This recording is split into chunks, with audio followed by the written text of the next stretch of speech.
Thank you. Please be seated.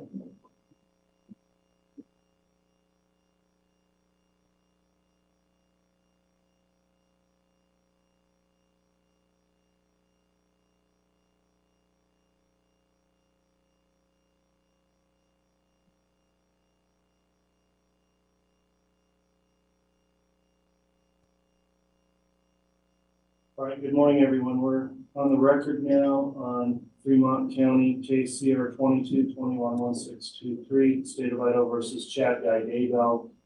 Let me confirm with our tech people and clerks here, is the broadcast on? Yes. Thank you. The court will note that as we get started, there is a courtroom conduct order in effect that you've all been advised. Please pay attention to the terms of that order, including making sure you don't have any devices that would go off and interrupt the proceedings. No recording within this courtroom or photography of any type. The court is providing public access through the open proceedings as well as the live stream that's being conducted. With the court's live stream, we have, I think, good technology in place to accomplish that.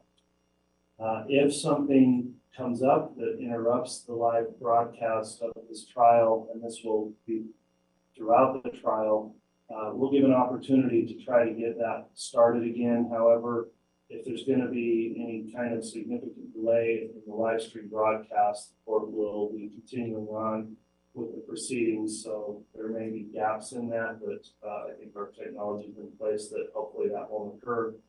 But just so those listening in understand, if it does come up, we likely will not pause the trial longer than necessary to make that accommodation.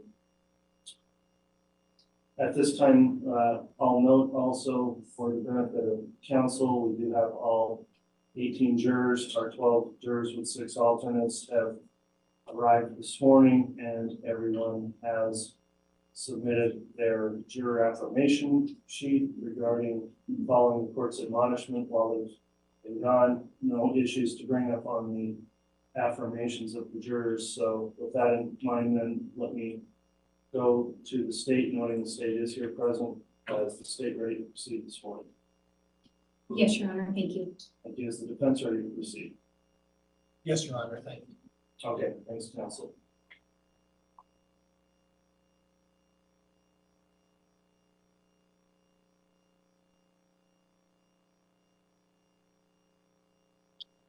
All right, before we bring the jurors in, which we'll do very shortly here, I also, as we are getting started and before the jurors are sworn and we take evidence, is there, I believe we've already had a motion to exclude witnesses. Let me just clarify on the record, is there going to be a motion to exclude witnesses through evidence portion of the trial made by the defense? Yes, Your Honor. So, very well. The court will reaffirm then there has been a motion to exclude witnesses. So as the state begins with its case in chief, keep that in mind that they are not permitted to observe the trial proceedings, including the live stream. The only exception would be for a witness. If they statutorily qualify as a victim, then they are permitted to observe the proceedings. So each witness is going to be questioned whether or not they've observed any trial proceedings, and I would instruct the state and then following the defense, if they have witnesses, to make sure that the exclusionary rule is followed. Does the state have any questions on that matter? Your Honor, the state would just clarify and just make counsel and the court aware. It's the state's understanding that through the Constitution and statutorily, victims have a right to remain in the courtroom throughout the proceedings, regardless of whether or not they are victims. And we have discussed that with defense counsel and made the court aware of who we think there may be a crossover with, meaning individuals that may be present and also witnesses. But statutorily, they would have the right to be here. So including any of the defendant's children, as well as, since they were Tammy's children, as well as siblings, sometimes grandparents. The court made a ruling last year in the Lori Vallow case. I think if we're following a similar guideline, those are the individuals that we would just note for the record may be present at times, but should have the right to be present throughout the proceedings. In addition, I would just note for the record that we do have our case agent who will be present for the duration of the proceedings, and that's Chief Deputy Vince Kaikamani. Okay, and the state's permitted their case agent as it relates to victims. The court agrees they are permitted to see the proceedings, including if they are a witness. We would take up on a witness by witness basis whether or not they fall within the statutory qualifications permitting that, and I know the state's aware of the issue. We'll make rulings if contested as to whether or not they would qualify and are later called to testify. Mr. Pryor from the defense, any further comment or questions on the exclusionary ruling? Nothing further, Your Honor.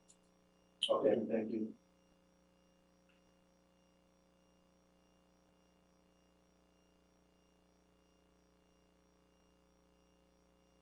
All right, this time then we will have the jurors brought in. Yes, sir.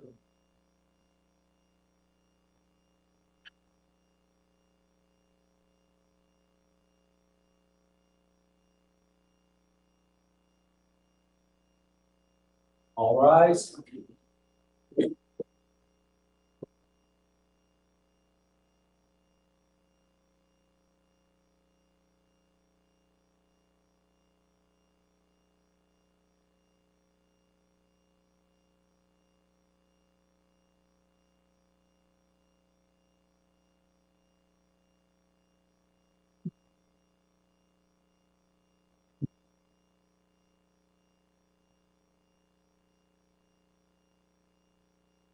Oh, the jury is present and accounted for. All right, thank you, Mr. Vallow. Please be seated.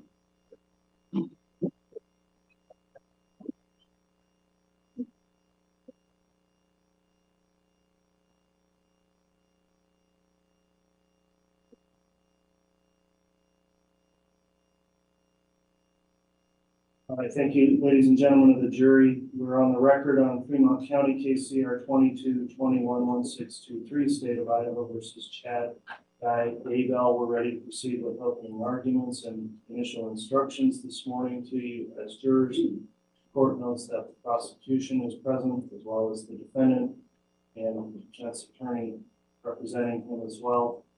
We have qualified this panel of 18 jurors consisting of our 12 jurors with 6 alternates, and they are now seated for trial. Let me start with the state and ask, will the state agree that the jury has now been properly seated and ready to be sworn? Yes, Your Honor, thank you. Will the defense agree as well? Yes, Your Honor. Thank Thank you.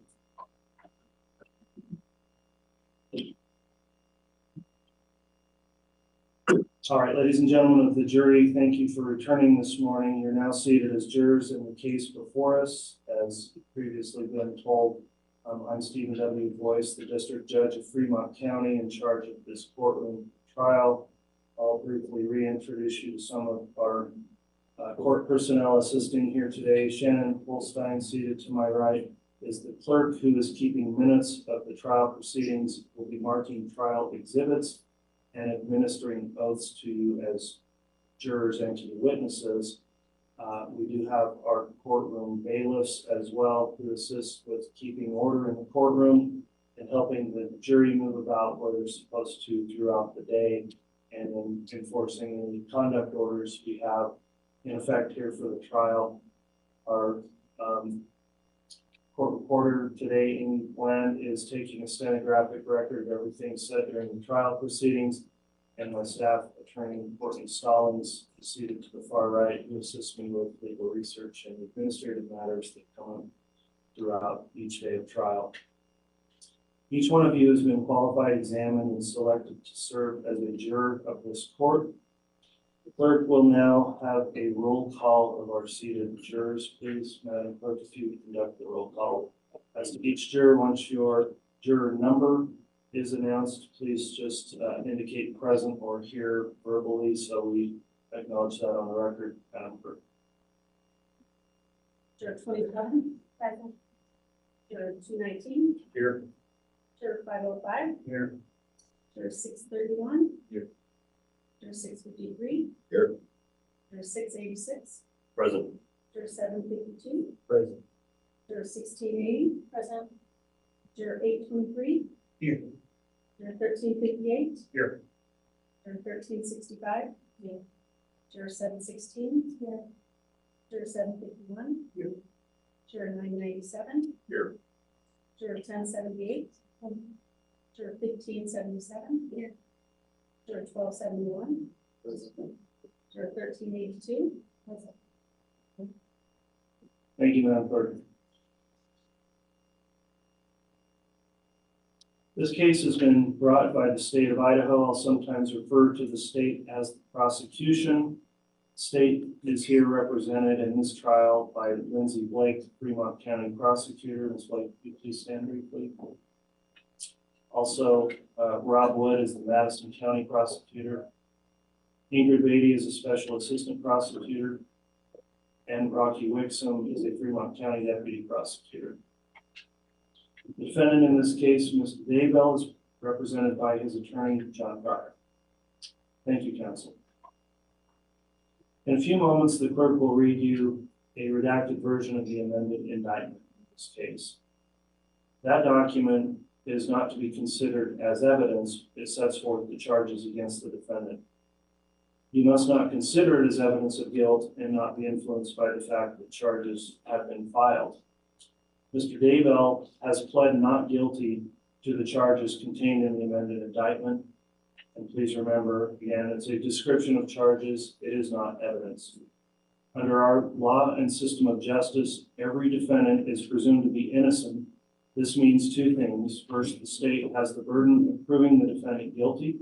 The state has that burden throughout the trial. The defendant is never required to prove his innocence, nor does the defendant ever have to produce any evidence at all. Second, the state must prove the alleged crimes beyond a reasonable doubt. A reasonable doubt is not a mere possible or imaginary doubt. It is a doubt based on reason and common sense. It may arise from a careful and impartial consideration of all the evidence or from a lack of evidence. If after considering all the evidence you have a reasonable doubt about the defendant's guilt, you must find the defendant not guilty. The duty of the jury is to determine the facts and then apply the law set forth in the instructions I will later give you to those facts. In this way, you will decide the case. In applying the court's instructions as to the controlling law, you must follow those instructions regardless of your opinion of what the law is or what the law should be or what any lawyer may state the law to be. During this course of the trial, including opening statements, you're instructed that you are not to discuss this case among yourselves or with anyone else, including using the internet or social media or any other form of communication, electronic or otherwise. Do not conduct any personal investigation or look up any information from any source, including the internet. And do not form an opinion as to the merits of the case until after the case has been submitted to you for your determination. The court's given you that instruction now multiple times, and I will continue to give you that instruction. And again, that's not because I don't think you're not paying attention. It's just important enough. We'll keep reiterating that. And I will note we received the juror affirmations today from each of the jurors indicating they have followed that instruction. So thank you for that. At this time then, the next matter we'll take up is to have this jury placed under oath for trial. At this time then, Madam Clerk, if you're ready to administer the oath, I'll have the jurors stand and be placed under oath. When you stand, then please raise your right hands. You solemnly swear or affirm that you will try the cause now on trial and a true verdict rendered herein according to the law and the evidence, so help you God. All right, thank you. Please be seated.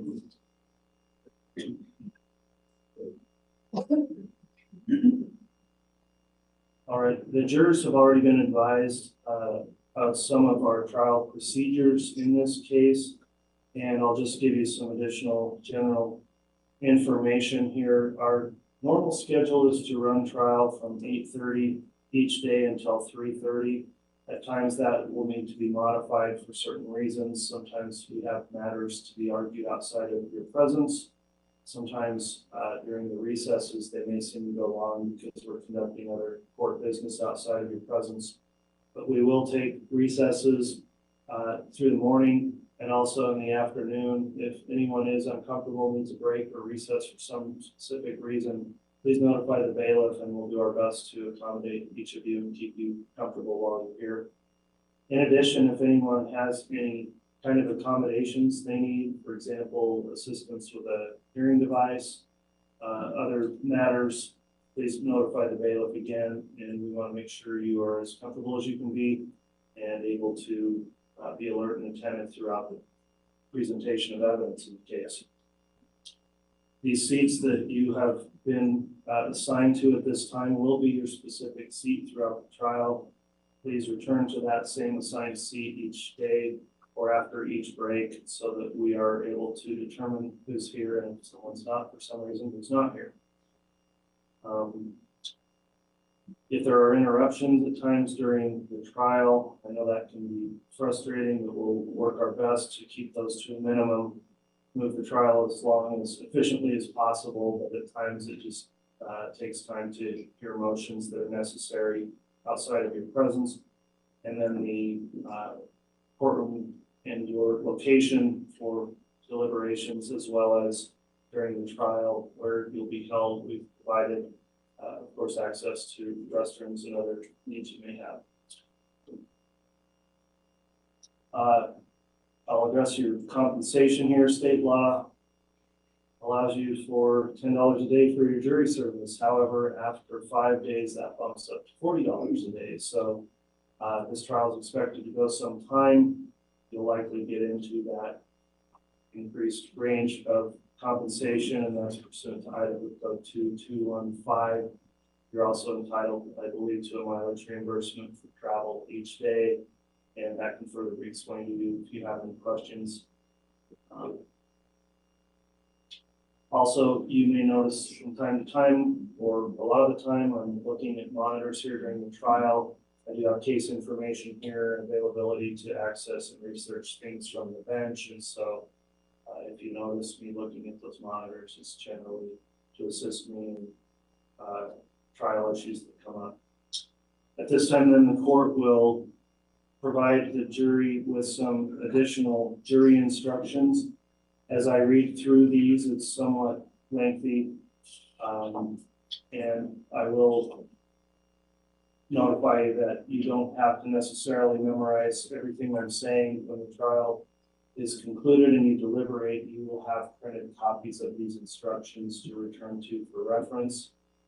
And if you'll give me just a moment here, I have a brief inquiry to make with my staff attorney.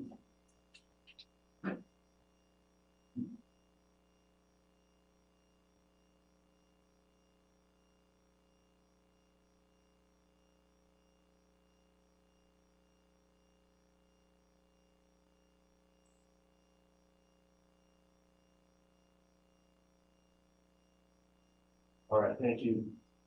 Now that you've been sworn as jurors to try this case, I'll go over with you what will be happening. I will describe how the trial will be conducted and what we will be doing.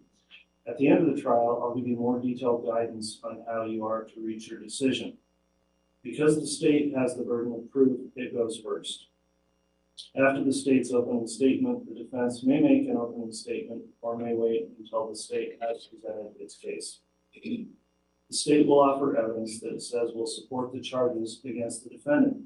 The defense may then present evidence but is not required to do so. If the defense does present evidence, the state may then present rebuttal evidence. This is evidence offered to answer the defense's evidence. After you have heard all of the evidence, I'll give you additional instructions on the law.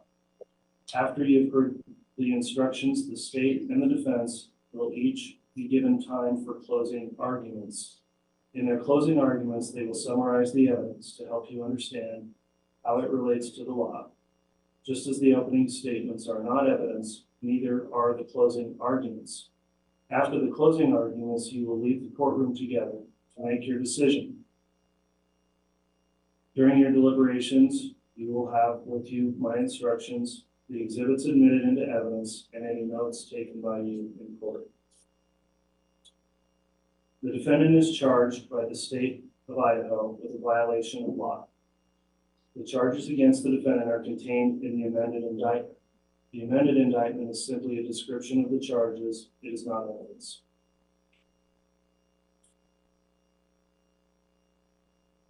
Jury instruction number 3. The defendant, Chad Daybell, has been charged in the amended indictment with certain counts of entering into a conspiracy with Lori Vallow and or Alex Cox and or other co-conspirators. The crime of conspiracy involves an agreement by 2 or more persons to commit a crime. You must only consider the evidence against the defendant, Chad Daybell, in this case, and should not speculate as to any other case or legal proceedings involving any alleged co-conspirators. You must remember that the defendant, Chad Daybell, has the presumption of innocence, and you must consider his guilt or innocence based solely on the evidence provided in this case. Instruction number 4. It is alleged that the crimes charged were committed on or about or on or between a certain date. If you find a crime was committed, the proof need not show that it was committed on that precise date.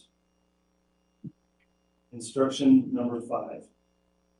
Under our law and system of justice, the defendant is presumed to be innocent.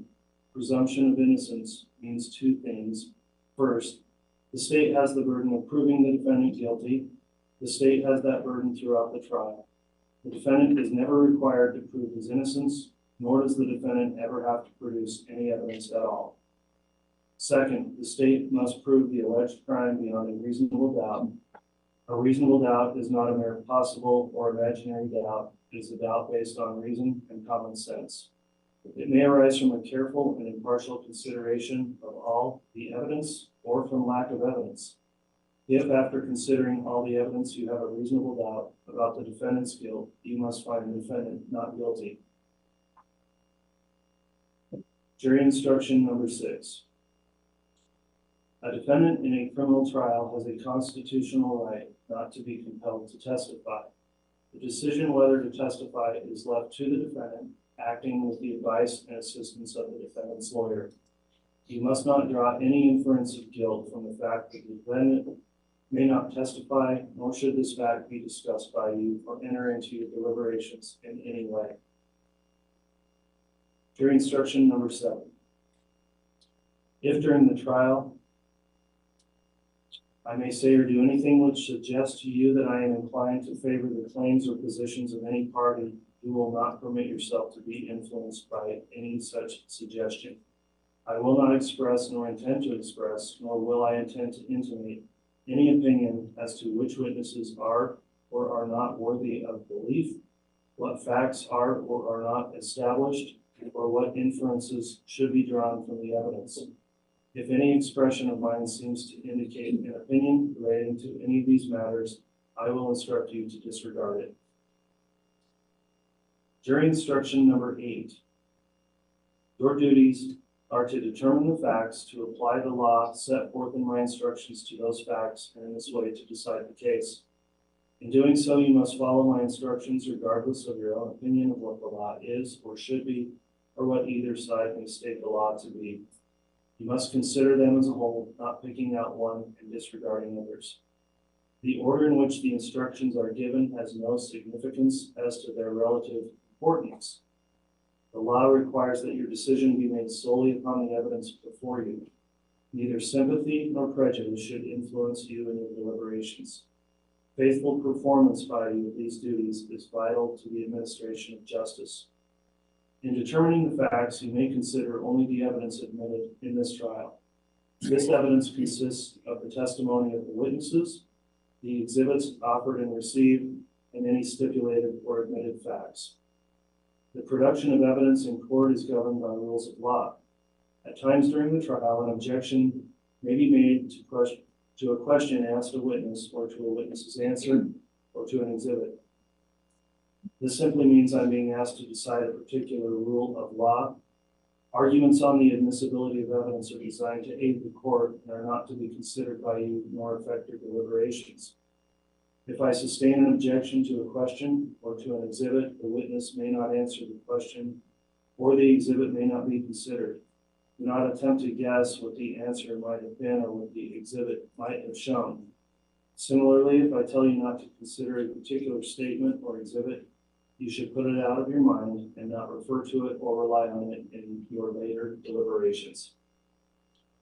During the trial, I may have to talk with the parties about the rules of law which should apply to this case. Sometimes that will occur over on the corner there, and we do have a device here that whites out the noise, so you can't hear us speaking there.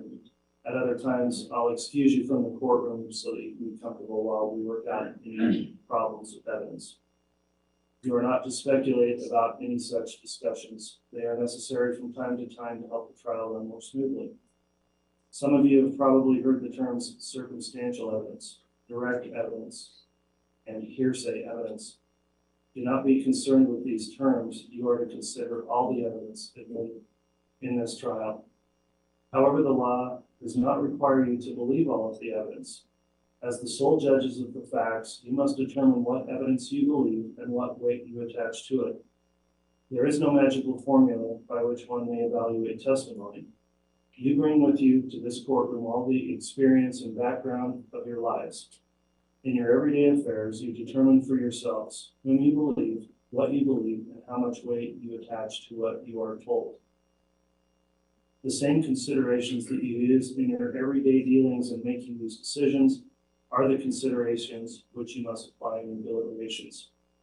In deciding what you believe, do not make your decisions simply because more witnesses may have testified one way than the other. Your role is to think about the testimony of each witness you heard and decide how much you believe of what the witness had to say.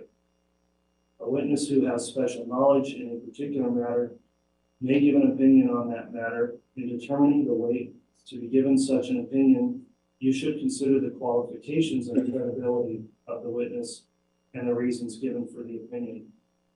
You are not bound by such opinion. Give it the weight, if any, to which you deem it entitled.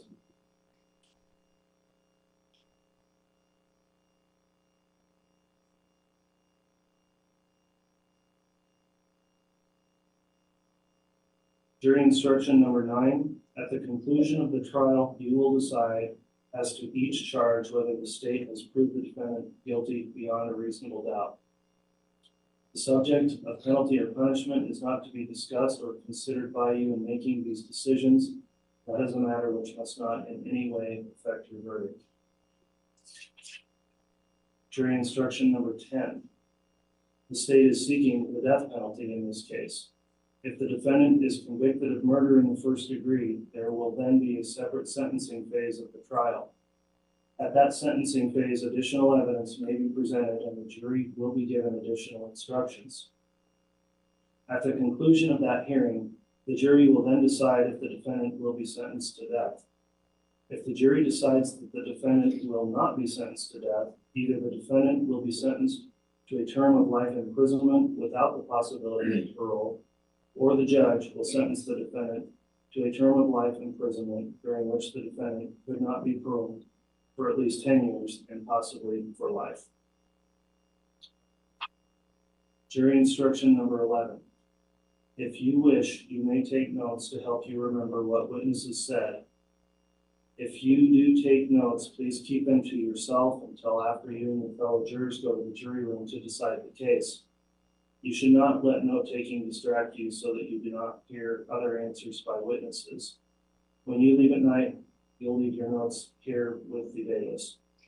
If you do not take notes, you should rely on your own memory of what was said and not be overly influenced by the notes of other jurors. In addition, you cannot assign one person the duty of taking notes for all of you.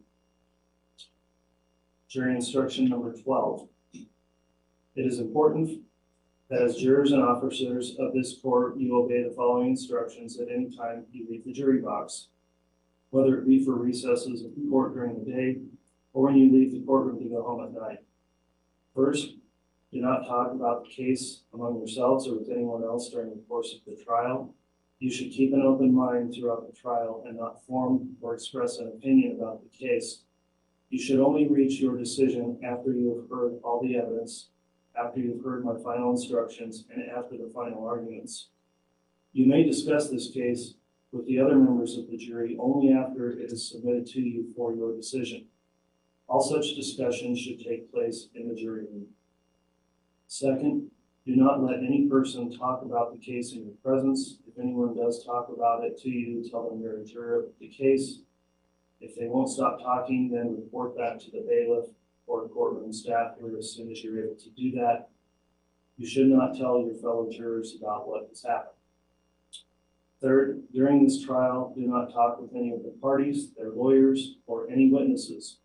By this, I mean not only do not talk about the case, but do not talk at all, even to pass the time of day. In no other way can all parties be assured of the fairness they are entitled to expect from you as jurors. Fourth, during this trial, do not make any investigation of this case or inquiry outside of the courtroom on your own. Do not go to any place mentioned in the testimony without an order of the court to do so. You must not consult any books, records, internet, or any other source of information unless I specifically authorize you to do so. Fifth, do not read about the case in the newspapers. Do not listen to radio or television broadcasts about the trial. You must base your verdict solely on what is presented in court and not upon any newspaper, radio, television, or other media account of what may have happened. Each day, you will be required, as I mentioned, to sign an affirmation that you will follow this admonition of the court. That concludes the court's first instructions then, and as I mentioned, you will be providing copies of those when you deliberate for further reference. Next, at this time then, I am going to have the clerk read the amended and redacted indictment to you. Madam Clerk, if you're ready to read the amended indictment, please do that at this time.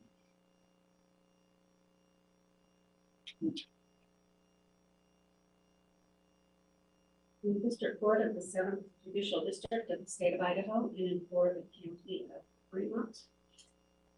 State of Idaho plaintiff versus Chad Daybell defendant, case number CR 22211623, amended indictment. Chad Daybell is accused by the grand jury of Fremont County of this indictment as follows. Count 1, conspiracy to commit first-degree murder and grand theft by deception.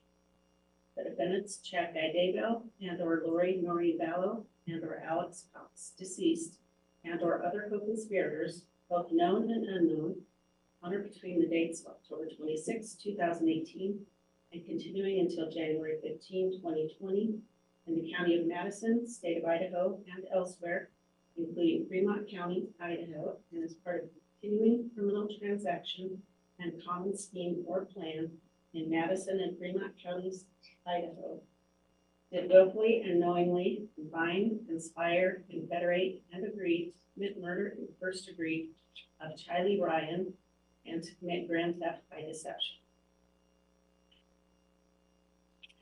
Count 2, first-degree murder. The defendant, Chad Daybell, on or between the 8th and 9th day of September 2019 in the County of Madison, State of Idaho, and as part of a common scheme or plan for continuing criminal transactions in Madison and Fremont counties in Idaho, were concerned in the commission of a first-degree murder and did aid and abet in its commission, or not being present, advised and encouraged its commission, or by command compelled another to commit the crime, and did so with malice aforethought, and did so willfully, deliberately, and with premeditation, which resulted in the death of a human being, to wit, either kill Tylee Ryan and or assist in the killing of Tylee Ryan, and or did encourage the killing of Tylee Ryan, and or did command another to kill Tylee Ryan in violation of Idaho.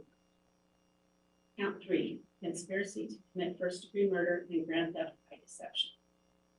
The defendants, Chad Daybell and or Lori Vallow and or Alex Cox, deceased, and or other co-conspirators, both known and unknown, on or between the dates of October 26, 2018, and continuing until January 15, 2020, excuse me, in the County of Madison, State of Idaho, and elsewhere, including Fremont County, Idaho, and as part of a continuing criminal transaction and common scheme or plan in Madison and Fremont counties, Idaho, did willfully and knowingly combine, conspire, confederate, and agree to commit murder in the first degree of Joshua Jackson Vallow, hereinafter JJ Vallow, and to commit grand theft by deception.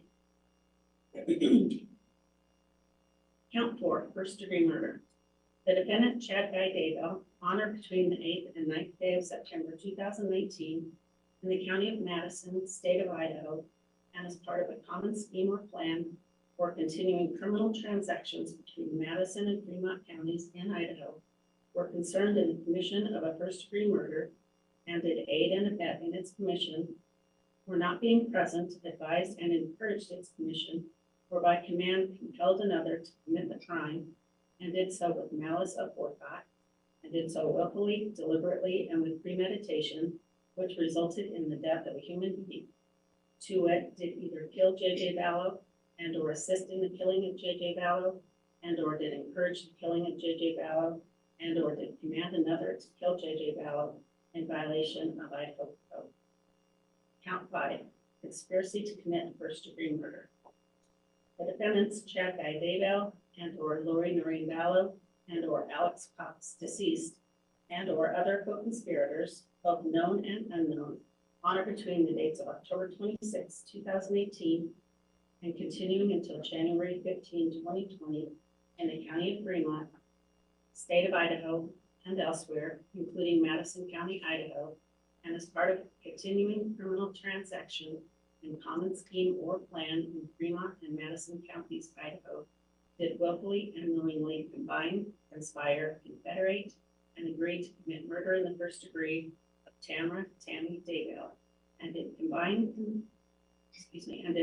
or conspire to commit murder, and one or more of such persons did enact to effect the object, combination, or conspiracy. Count 6, first-degree murder.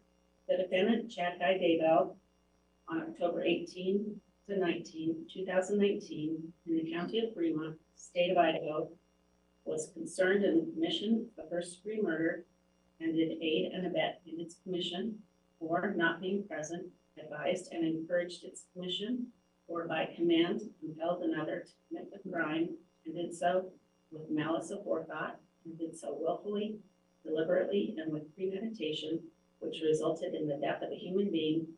To wit, did either kill Tammy Daybell and or assist in the killing of Tammy Daybell, and or did encourage the killing of Tammy Daybell, and or did command another to kill Tammy Daybell in violation of Idaho code. Count 7, insurance fraud. The defendant, Chad Daybell, on or about October 19, 2019 through October 30, 2019, in the county of Madison, state of Idaho, did with the intent to defraud or deceive an insurer for the purpose of obtaining any money or benefit, insurer or other person, a statement as part of or in support of a claim for payment or benefit, knowing that such statement contained false, incomplete, or misleading information concerning any fact or thing material to such claim, to wit, did present and or cause to be presented an insurance beneficiary form to Life Map Assurance Company in violation of Idaho code. Count 9, insurance fraud. That the defendant, Chad Daybell, on or about October 19, 2019 through October 31, 2019, in the county of Madison, state of Idaho, did with the intent to defraud or deceive an insurer for the purpose of obtaining any money or benefit, insurer, or other person, a statement as part of or in support of a claim for payment or benefit, knowing that such statement contained false, incomplete, or misleading information concerning any fact or material thing to such claim, to wit, did present and or cause to be presented an insurance beneficiary form to Primerica Life Insurance Company in violation of Idaho code. Signed as a true bill on the 24th day of May, 2021, and signed by the deputy presiding grand juror, acting as presiding grand juror in Fremont County, state of Idaho. And to these charges, the defendant has entered a plea of not guilty. All right, thank you very much, Madam Clerk, for reading the redacted amended indictment. In this case, again, I will advise the jurors, remember the indictment is a description of charges. It is not evidence. That concludes the court's opening instructions and the reading of the indictment. The jury's been sworn as well. The next matter we would take up then are opening statements. We inquire of the state, is the state ready to proceed with openings? Yes, Your Honor. All right, who will be giving the opening statement? I will remember. Very well. Mr. Wood, you may present your opening.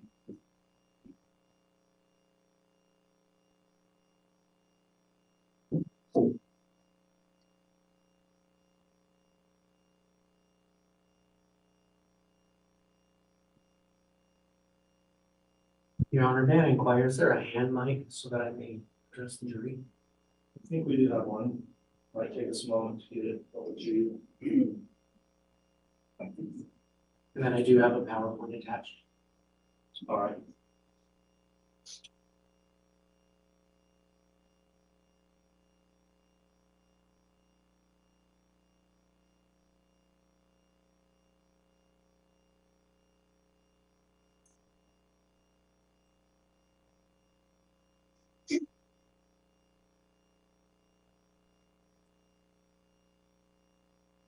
May I proceed your phone? Yes, it's for the HDMI.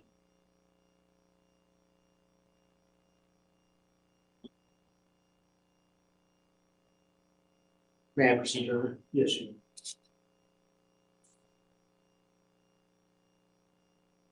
Two dead children buried in the defendant Chad Daybell's backyard in September of 2019. The next month, his wife is found dead in their marital bed. 17 days after the death of his wife, Tammy Daybell, this defendant is photographed laughing and dancing on a beach in Hawaii at his wedding. It's Lori Vallow, a woman who was his mistress and the mother of the children buried in the graves on his property. 3 dead bodies.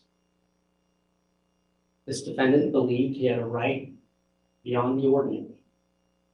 When he had a chance at what he considered his rightful destiny, he made sure that no person or no law would stand in his way. His desire for sex, money, and power led him to pursue those ambitions. And this pursuit led to the deaths of his wife and Lori's 2 innocent children. Chad Daybell is an author who wrote books about the apocalypse. During this trial, you will hear a story more troubling. And the story is real. Chapter 1. The defendant was a seemingly ordinary man. You'll see that he craved significance. He worked in journalism and he worked as a sexton in a graveyard. He married his wife Tammy in 1990 after meeting at Brigham Young University, and they settled in Utah. As a full-time homemaker and mother, Tammy's love for her family was boundless. Together, Tammy and the defendant started a small publishing company, which Tammy supported in many ways. They had 5 children together. They moved to Idaho, where Tammy became a beloved school librarian. She was devoted to service, her community, and her faith. But for this defendant, that ordinary existence was not enough. Chapter 2. Lori Vallow was a homemaker from Arizona. Your Honor, this mic just... Sorry, Mr. Wood. Let's see if we get a replacement mic. I got it working now. Okay. I noticed that the PowerPoint is not up. Yeah, look, I think your mic's off. Yeah, Okay, I didn't turn it off this time, so you might have a bad battery.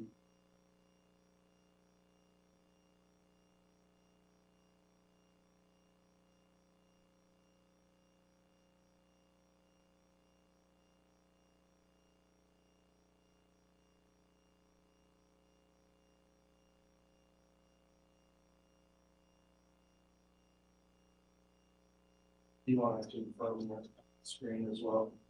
Your Honor, it's up on the screen and it's plugged into the HDMI. I'm not sure why it's not. transfer. I don't know if there's any one person out with that. Let's see if we can get some help to maybe see if we can get the signal to work on that.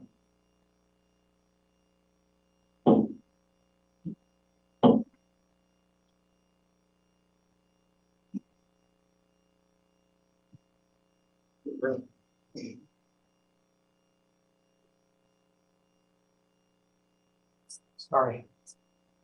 Can I proceed? Yeah, but I'm still not sure on the mic. Is that not working? Check. Okay, thanks. Apologies for the interruption, writing down. Chapter 2.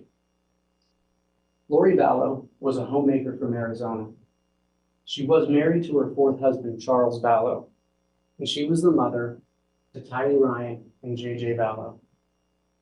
Tylee was a normal, vibrant teenage girl. She loved her friends. You'll hear that she loved her Jeep. She loved Chipotle. She loved her little brother, JJ. JJ was a 7-year-old boy on the autism spectrum. He required extensive special care and need. He loved his sister. You'll hear about a pivotal date that set in motion the deaths of Tammy, Tylee, and JJ. October 26, 2018.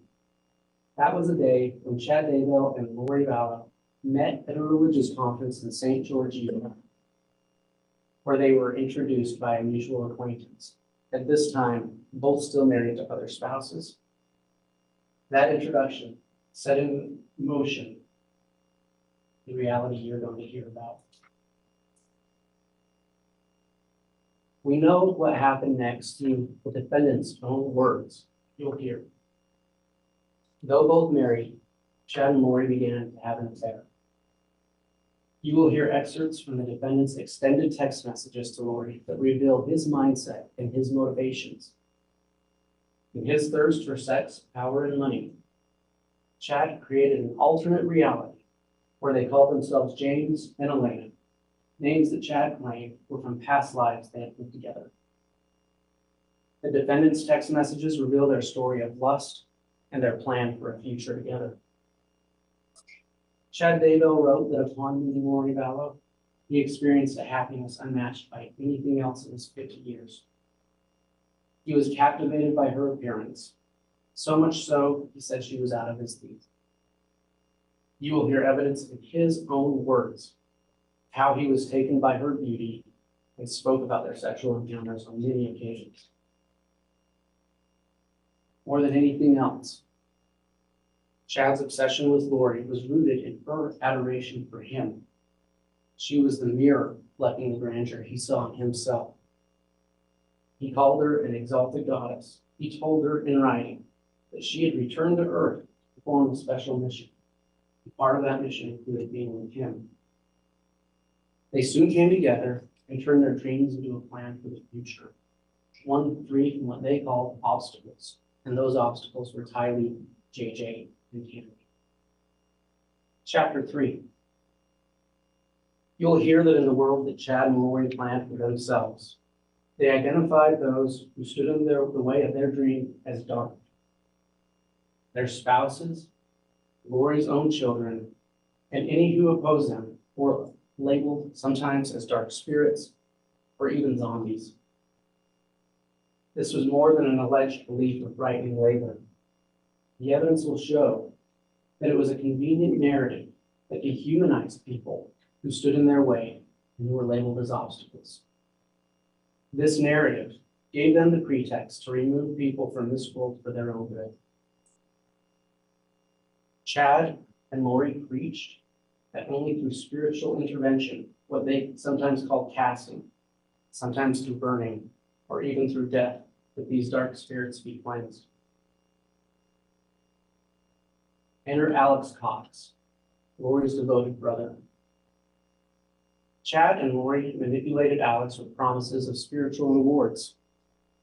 They wielded their influence over Alex, drawing him into their plotting and planning of their own future.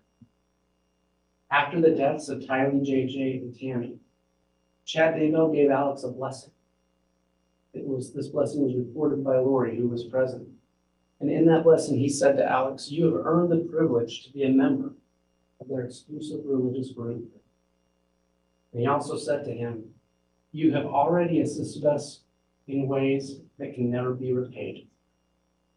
But you will also see other text messages. Chad and Lori discussed more earthly concerns, that Alex could be the one to implicate them. Alex knew this as well. Shortly before he died, on December 12th, 2019, he told his wife, Zulema Pastenes, who you will hear from, he was afraid he was going to be Chad and Lori's fall guy. Chapter 4. Once their calculated plan was devised, it only took months to execute and remove perceived obstacles in Chad Daybell's path to a new life. Charles Vallow, Lori's husband, who was labeled as dark by the defendant, was shot and killed by Alex Cox in Arizona. Lori stood to gain $1 million, money that could fund Chad and Lori's future. Yet following Charles's death, Lori Vallow awaited a $1 million life insurance payout that never came, only to learn that the beneficiary was no longer her. Upon learning she would not receive that insurance money, Lori would text Chad, "I'll still get the $4,000 a month from SS, meaning Social Security." Chad replied to her in a text that read, "It will be interesting to see if it got changed after he had 2 bullets in his chest." Tylee Ryan, also branded dark and a zombie, was last seen on September 8th, 2019. Subsequent investigations revealed the horrifying truth. Her remains, charred and dismembered, were found in a grave on Chad Daybell's property.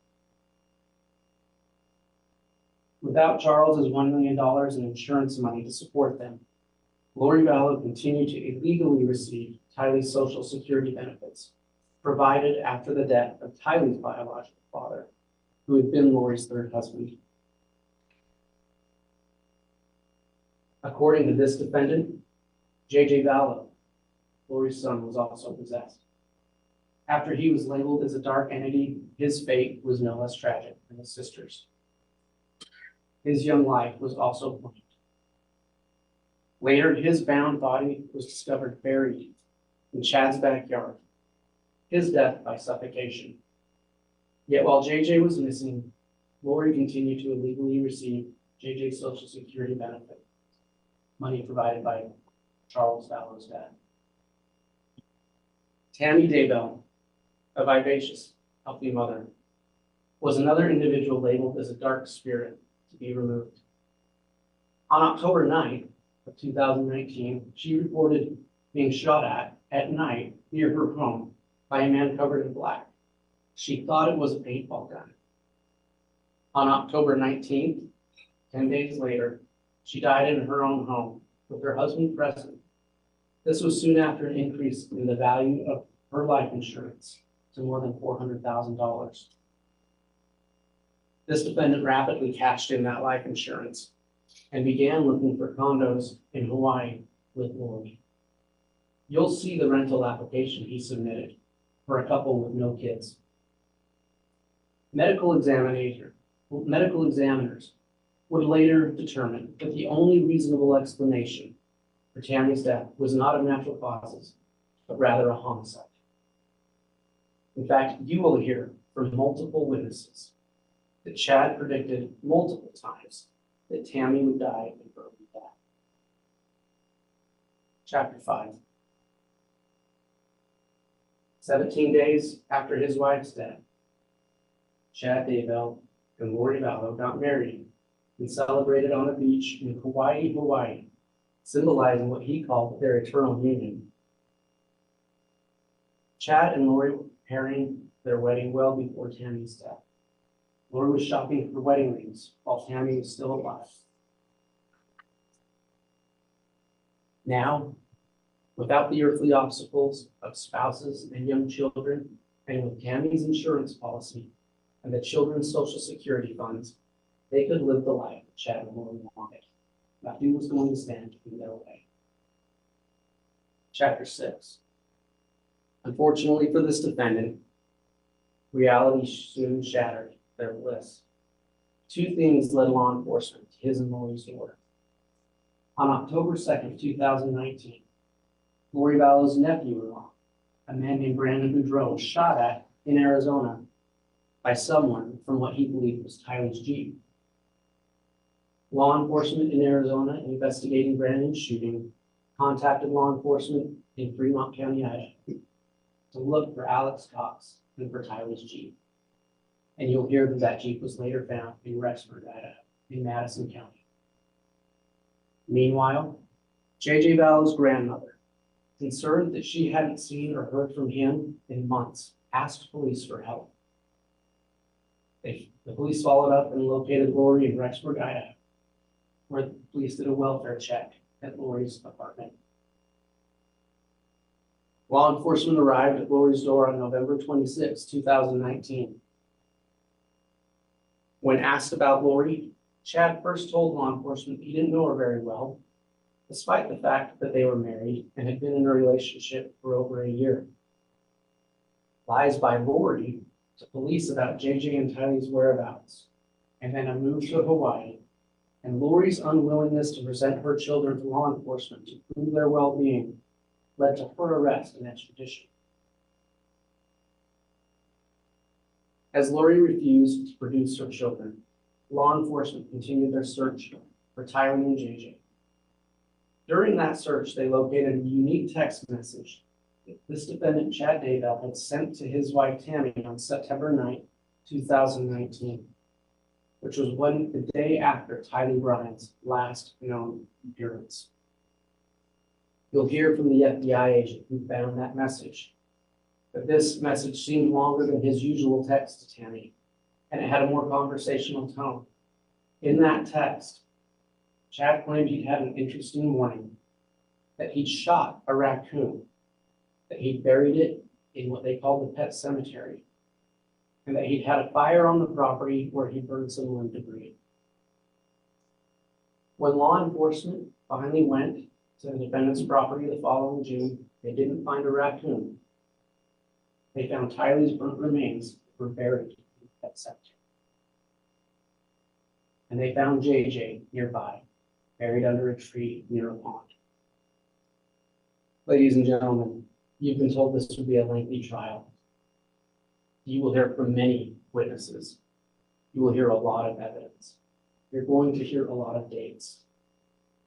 The following is just a timeline of major events to help understand when these things took place.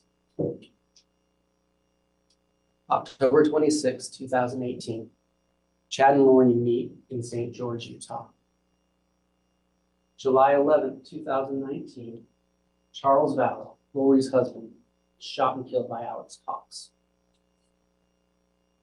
Between August 31st and September 1st, Lori, Alex Cox, and Tylee and JJ moved to Rexburg, Idaho, just a few miles south of the defendant's home.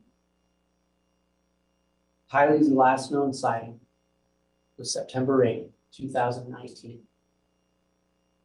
The text I just spoke of about the raccoon was sent by the defendant to his wife September 9, 2019.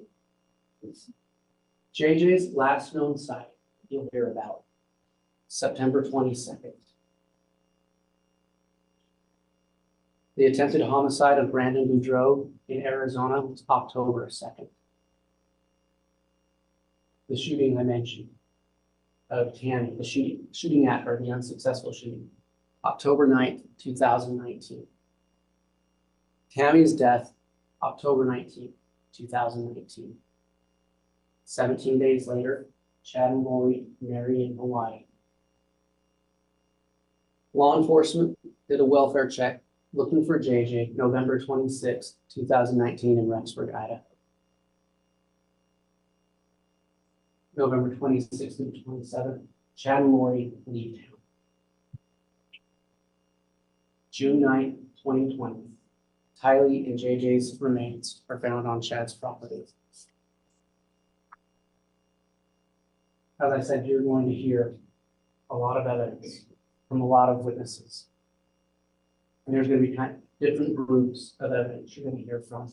You'll hear from law enforcement, some of whom will give you a broad overview of the investigation and what they did, how the search for Tylee and JJ drew to a case of murder. You'll hear how it began by people who knew Lori and Chad, the James and Elena. You'll hear about the James and Elena story and about their relationship with each other and how they pursued their dream, their plan for a life together. You'll hear in the defendant's own words, people referred to as obstacles, how they need to be gotten rid of. You're going to hear financial evidence. You'll hear from an FBI forensic accountant and a detective, a Social Security administrator, investigator, who will talk about the finances involved in this case.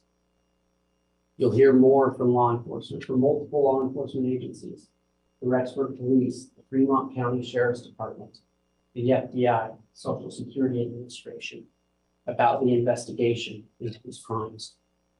You will see forensic evidence. You'll see DNA testing to identify the body of Tylee. You'll see DNA testing that showed that DNA from Tylee was found on at least 2 tools in the defendant's shed. You'll hear digital evidence dealing with geolocation data tied to certain phones that were used in this case. You'll hear from Hawaii law enforcement about searches they performed in Hawaii on the defendant and his wife. And finally, you will hear many of this defendant's own words. You will hear voice recordings of this defendant. You'll hear, recorded phone calls between him and his wife, Lori Vallow. You'll read multiple texts that he and Lori sent back. Another text he sent.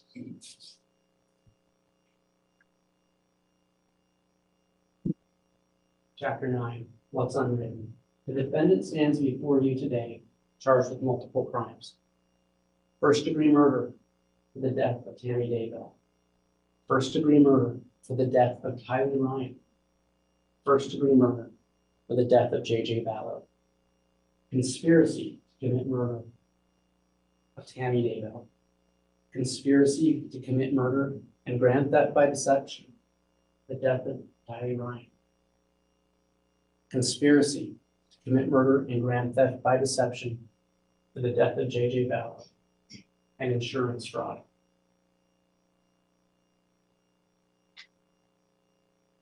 Two dead children buried in this defendant's backyard. The next month, his wife dead in their bed. 17 days later, this defendant marries Lori Vallow. Members of the jury, days or probably weeks from now, when the evidence in this trial is fully unfolded, we will have the opportunity to speak with you again. And at that time, we will ask you to end this horrible narrative. Your verdict will be the link that writes the final chapter of this tragic saga. A chapter that delivers justice for Tammy, justice for JJ, and justice for Tylee. Thank you.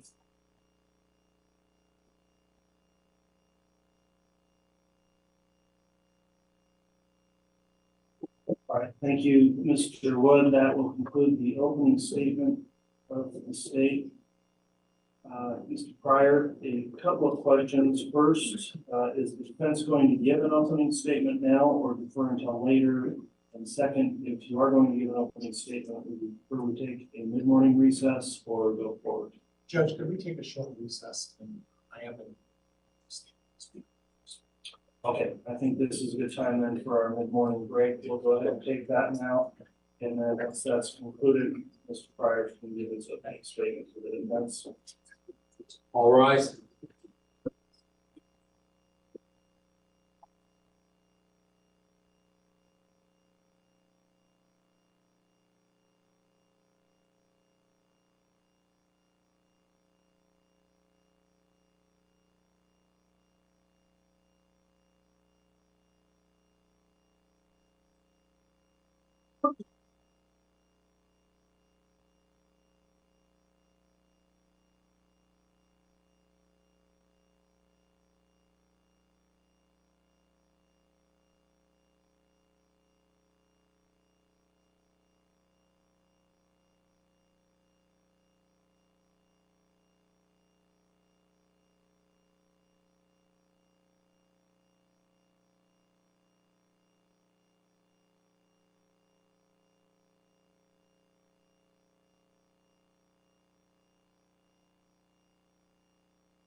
Thank you. Please be seated.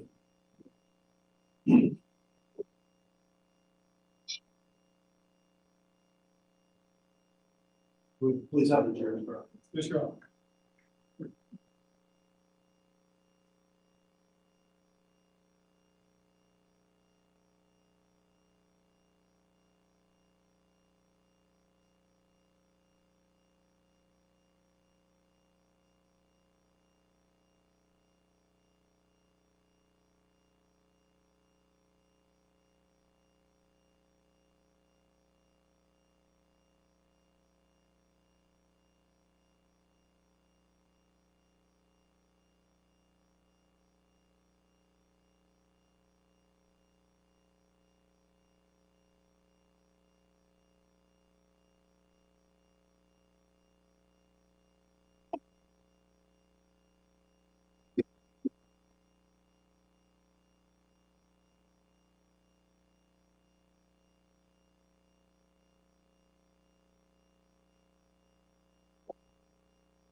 All rise.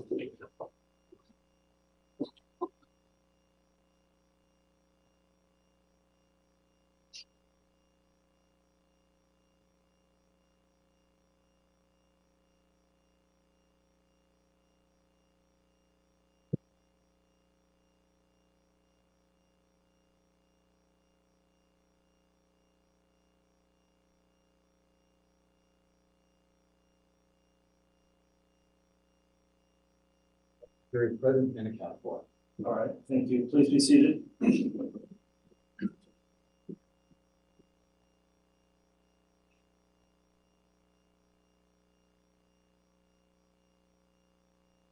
We've concluded our morning recess. We're back on the record on KCR 22-21-16-23, State of Idaho versus Chad Daybell. This is the time we'll next have opening statements by the defense. Mr. Pryor, is the defense ready to proceed? Yes, Your Honor. May I have the court's permission to enter the well? You may.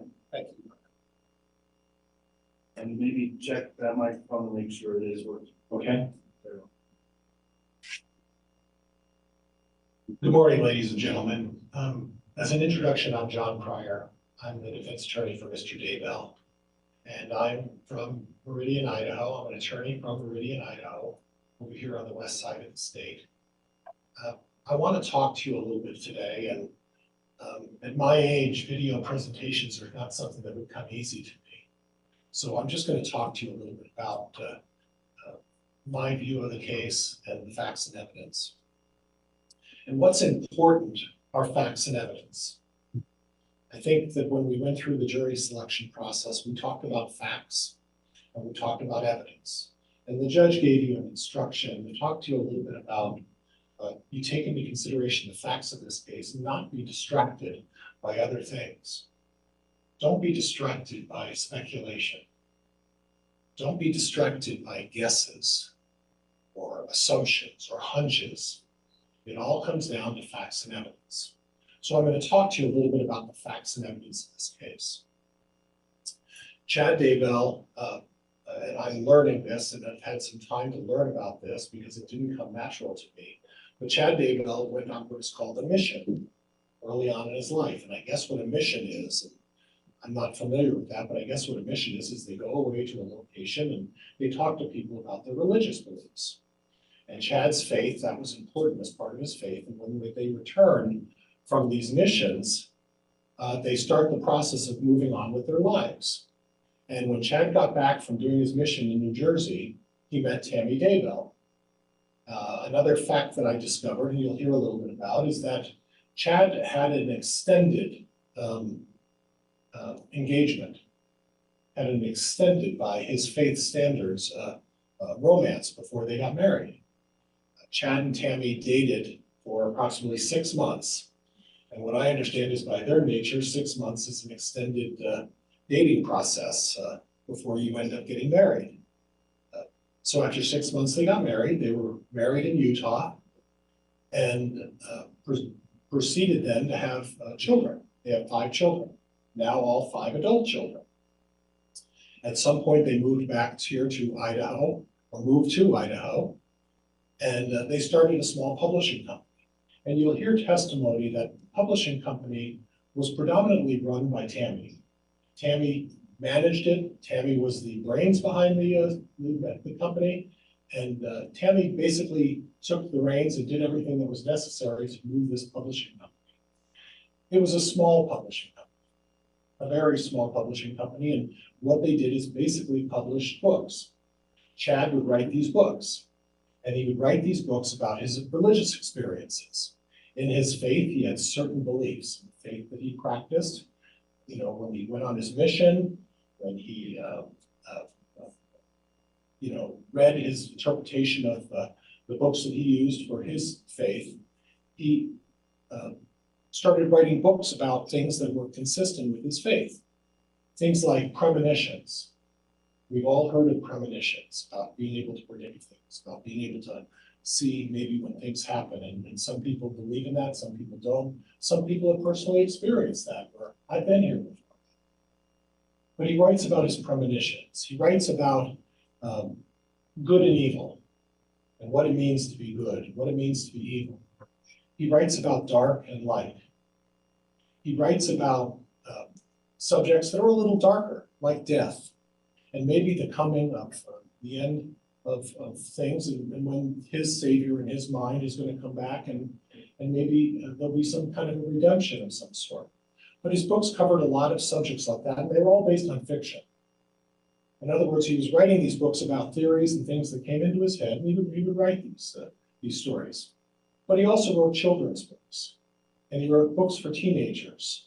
And he wrote these books about adventures and then some crazy ideas about things that kids and teenagers get involved in. In about October of 2018, Chad was going out and he was invited by one of the witnesses that you'll hear in this case to speak about his books.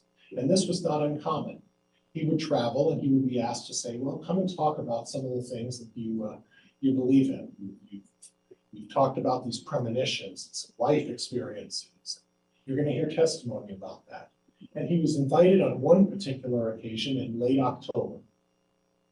And he attended this, and while he was there trying to sell his books, and like most of us who are business people, the focus of these meetings really was for Chad to try to get his books published, because that's how he made a living. And he was there in one of his booths trying to promote his books, and he laid them out there. And this beautifully stunning woman named Lori Vallow comes up. And she starts giving him a lot of attention. And she pursued him.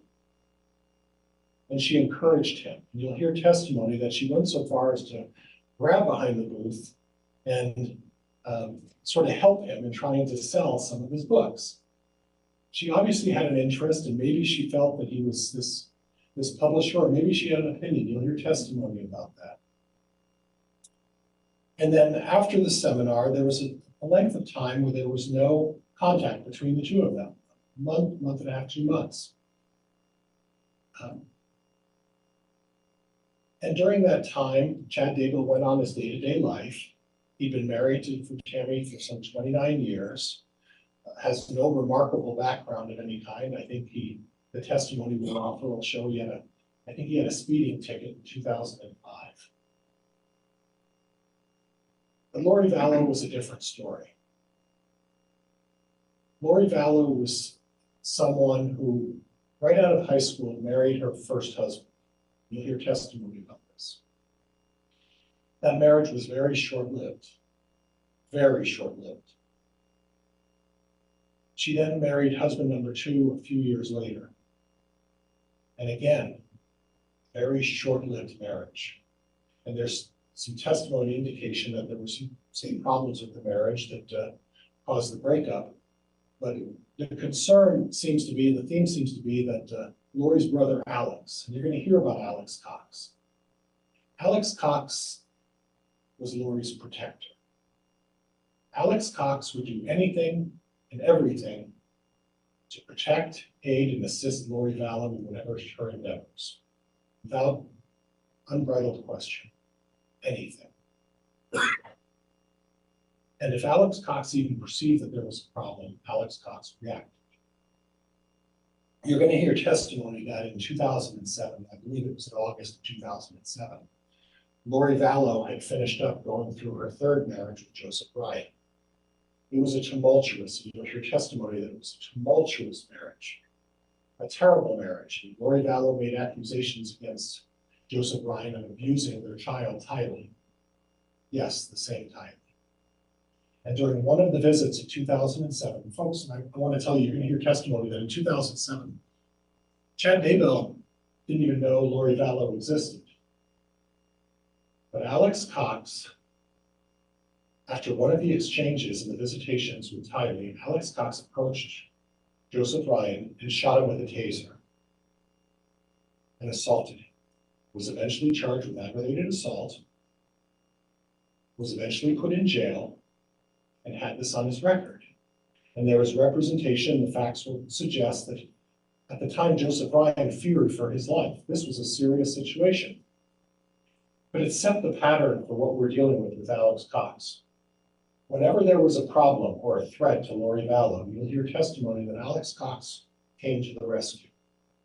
But Alex Cox would run without even question and do whatever was necessary to solve Lori Vallow's problems.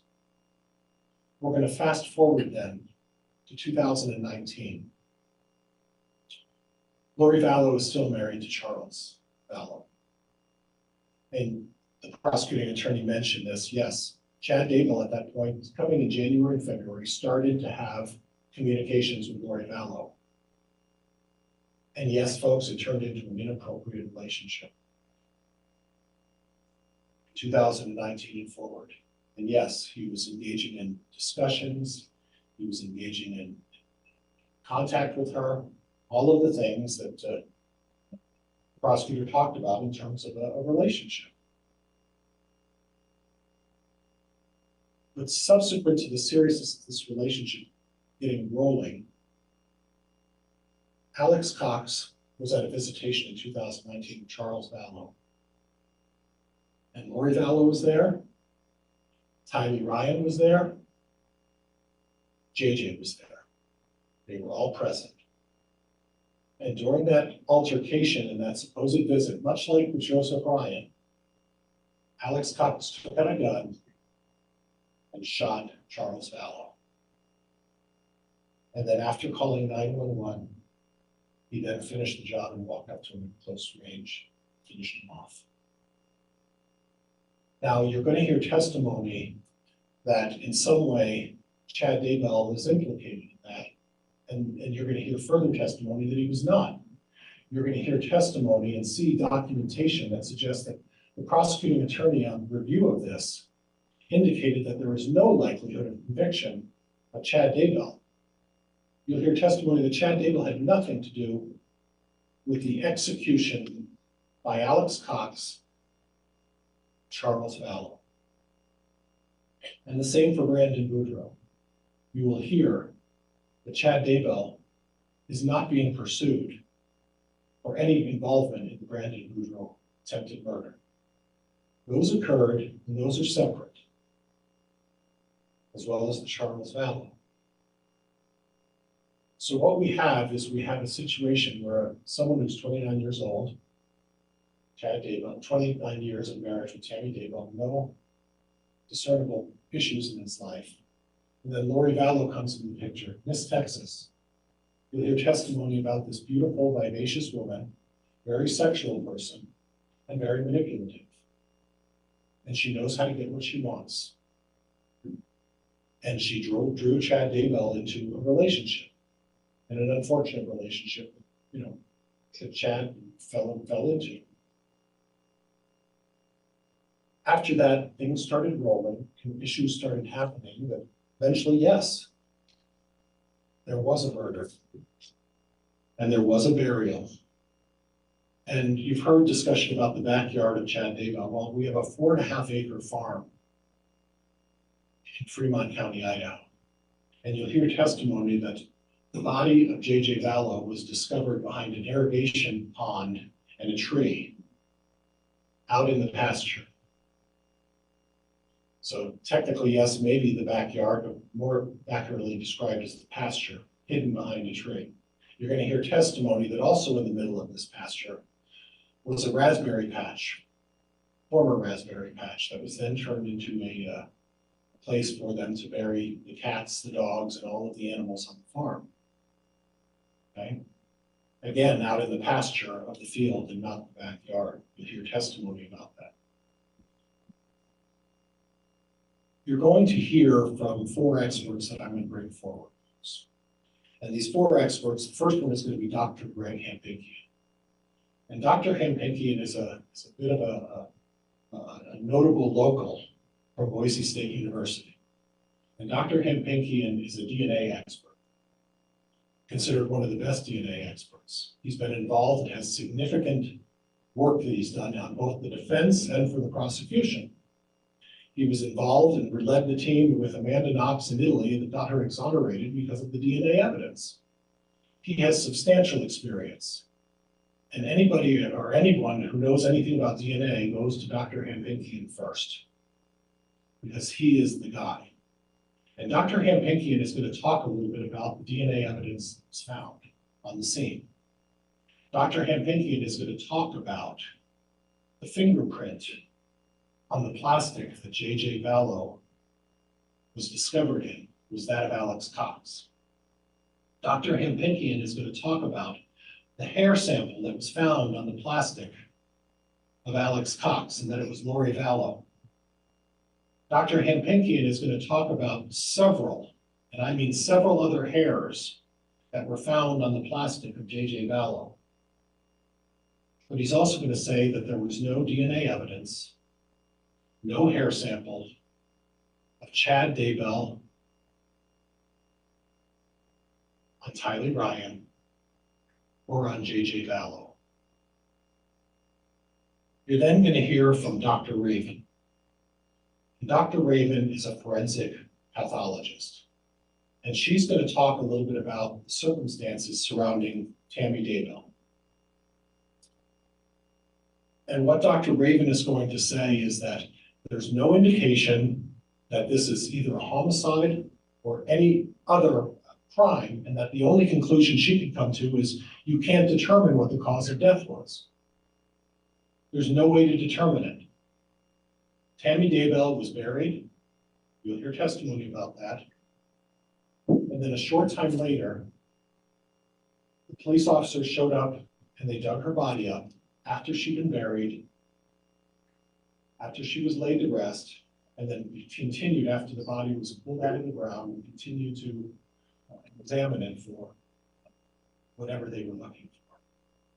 And what you're going to find is based on that, Dr. Raven's going to say you can't determine what the cause of death is. You're going to hear testimony from the Daybell children, from the children themselves. 4 of the 5 children, I think, three or four of the 5 children testimony. They're going to talk about their mother's health struggles. They're going to talk about their mother's use of various medicinal treatments that she would use, oils that she would put on her leg, medicine and different herbs that she would take, and that her mother was suffering from, that their mother was suffering from a number of maladies, and that she would refuse to go see a doctor or get it treated. And Dr. Raven's going to enlighten you a little bit about some of the circumstances regarding Tammy Daybell. You're then going to hear from Patrick Eller. He's a forensic digital data examiner. And Patrick Eller is someone who has spent his life in the military working for various agencies, and we'll talk a little bit about that, within the government to do data retrieval and data research. And he's going to talk a little bit about the phone records that are involved in this case. He's going to specifically talk about the travels of Alex Cox, because you are going to hear testimony that Alex Cox went to Chad Daybell's property on the 9th of September. You're gonna hear that Alex Cox approached Chad Daybell's property a half a dozen other, 5 or 6 other times. You're gonna hear testimony that Alex Cox was there on the 23rd. And you're gonna hear where Alex Cox was in a number of other times and places in his whereabouts and his travels for about a 2.5 month period. And Patrick is going to, offer you some information and data to support all of that. And finally, you're going to hear from a forensic anthropologist, and his name's Eric Bartlink. And Mr. Bartlink is going to talk to you a little bit about the nature and the nature of how the remains of Tylee were burned. Eric Bartlink is going to talk to you a little bit about the lack of complete skeletal remains and why, when Tylee was dug down the ground, there was not a complete set of skeletal remains. In fact, there were a number of pieces of that were missing.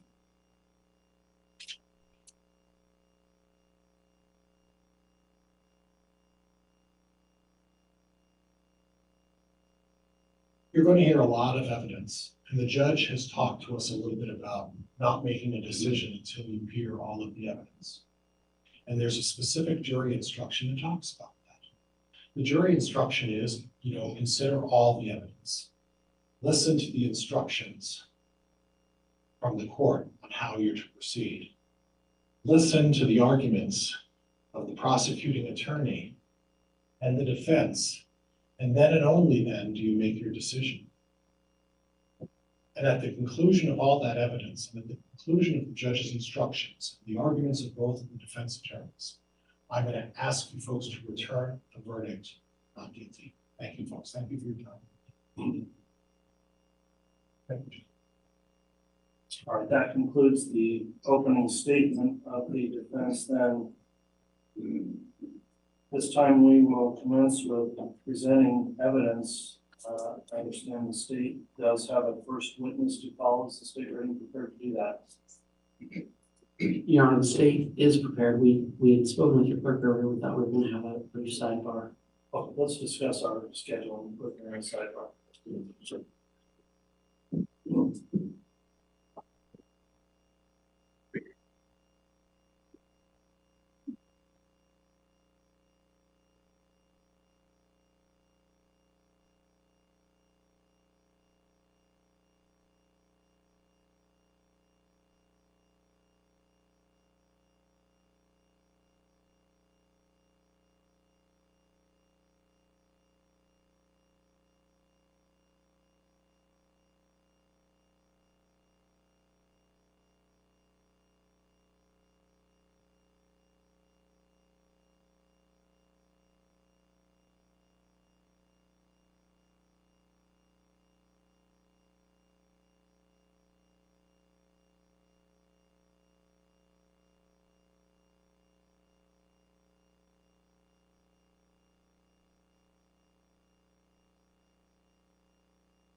Council, thanks for discussing scheduling. Our intention here will be to start with a state's first witness that apparently will take some time. So we will plan on taking a lunch hour also at right around noon if possible. So Mr. Wood, are you going to be calling the first witness? Yes, Your Honor, and the state will be calling Lori Vallow. All right, well, go ahead and call your witness. We'll have him come up and sworn.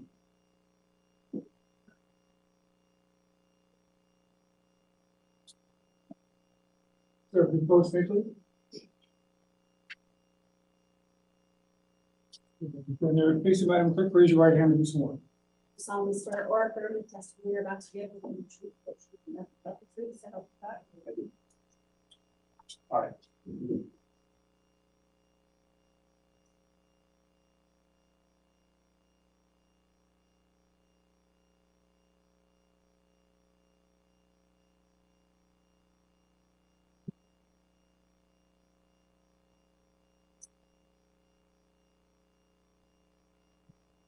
Officer, as you testify, just remember to make a audible response to anything being questioned, so that the record stays clear, and try to avoid speaking over the top of anyone questioning you. With that in mind, then, Mr. Wood, if you'd like to inquire, you may. Thank you, Your Honor. Officer, will you state your name and spell your last name for the record? Ray Hermosillo, Hermosillo. Is that on? Your Honor, is that microphone on? I'm not sure.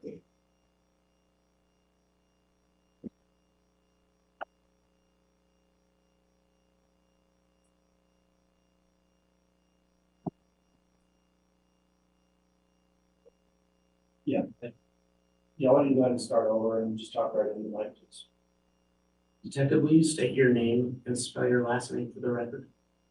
Ray Hermosillo, Hermosillo. Thank you. Detective Hermosillo, what is your occupation? I'm currently a lieutenant in the detective division for the Rexburg Police Department. How long have you been a detective? 5 years. And how long were you involved in law enforcement before you became a detective? Before I was a detective, 18 years. Have you worked for any other law enforcement agency other than the Rexburg Police? No. And are you post-certified? I am. Detective, have you been involved in the case regarding Chad Daybell? Yes, I have. You know what Chad Daybell looks like? I do. Is he present in this courtroom? He is. He's at the defendant's table, for sure, in a low screen time. Thank you. Detective, let's talk about how did you initially become involved in the investigation regarding Mr. Daybell? On November 1st, 2019, I was contacted by Fremont County Sheriff's Office. I was told that there was possibly a Jeep that was involved in an attempted homicide in our jurisdiction. So at that time, with that information, I contacted Gilbert Police and asked what they needed us to do to assist them. What did you do? Gilbert Police asked us to seize the Jeep if it was located. They gave us the address of 565 Pioneer, which is Rock Creek Townhomes. They also asked us, Detective, I'm going to stop real quick. Where is that address located? What city? Rexburg, And what county is Rexburg in? Madison County. So once you received that address, what did you do? Gilbert asked us to seize the Jeep if we had located the Jeep. They also asked us to perform intermittent surveillance. So at that time, that's exactly what we did. And when you say intermittent surveillance, what did you do to perform that surveillance? When we were driving around, when there was no other calls coming in, we would park in front of the residence, behind the residence, take photographs of anybody leaving or coming in. That's basically what we did for the surveillance. And do you recall what dates you did that surveillance? The dates were between November 1st and November 4th when I located the Jeep at 565 Pioneer. Did you ever, see the defendant at that address?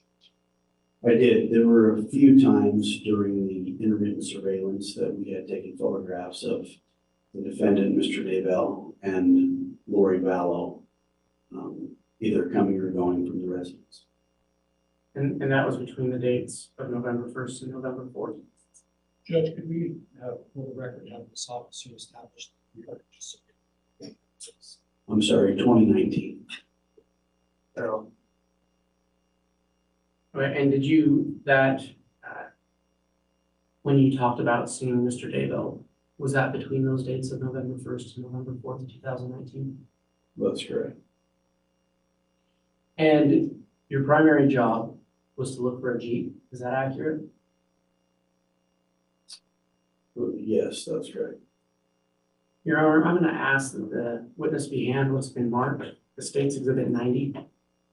Very well. The court has a courtesy copy and counsel as well.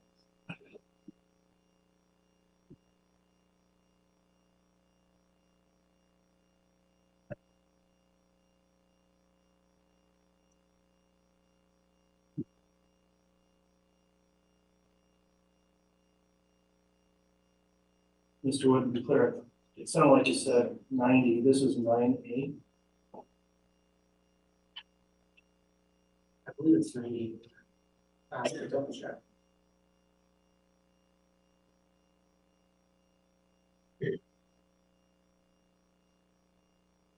I just see the exhibit, so I can confirm my voice. It's okay. You're correct, Your Honor, 9A, Thank you. and that would be exhibits 9A through 90.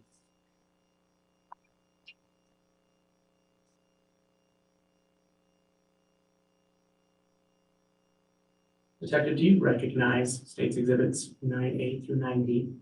Yes, I do. What do they purport to be? That is the Jeep that I had seized, parked in the parking lot just outside of 565 Pioneer. And were these pictures taken at the location of 565 Pioneer? No, these photographs were taken at our impound lot at the police department. Did you take these pictures? I did not know. But do you recognize these images as true and accurate representations of the Jeep you seized from 565 Pioneer Drive? Yes. Your Honor, I'd ask the State's Exhibits 9A through D be entered into evidence. Any objection from the defense? Judge, I'd like to move on to your immediate action on the foundation. All right, you can order or ask foundational questions, Mr. Pryor. Officer Hermosillo, thank you. You mentioned that you were doing surveillance on the Jeep, is that correct? That's correct. Did you have an occasion to get close to the Jeep during that surveillance? We hadn't located the Jeep during that surveillance. I located the Jeep on November 4th, 2019, and that's when I had it impounded. Okay, and at the time of being impounded, did you have the occasion to go through the Jeep and observe the Jeep enter? Or were you relying just on the photographs taken in the Jeep? Do you understand my question? No, sir, can you I'll repeat it? rephrase that. Did you have a personal occasion to go through the inside of that Jeep and observe the contents within the Jeep? Your Honor, I think that goes beyond the scope of this specific exhibit. I guess the issue, Mr. Wood, is he indicated he did not take these photographs, and some of the exhibits also contain photographs of the interior of the Jeep, so I think it's proper for dire negative objection. Thank you. May I continue, Judge? Yes. Officer, all I'm trying to establish is I don't want you to be able to testify that someone else took the pictures and this is what they found. I want you to be able to, you're authenticating and you're under oath to swear that these are accurate photos. I'm trying to find out if that knowledge is based on your personal experience, or is it simply based on the fact that you're relying on somebody else who told you this is what we found? So that's what I'd like you to clarify for me, if you would, sir. Sure. I impounded the Jeep. I was standing next to the officer taking the photographs. And I also went through the Jeep personally. Okay, I withdraw the objection to those pictures. Thank you, officer. All right, exhibits, 9A through D are admitted. Thank you, may I publish to the jury? You you may want to have a quick sidebar with counsel. Like a reporter.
All right, Mr. Wood, if you'd like to proceed with publishing the court's instructions there on the sidebar, then you may publish any or all of the photos.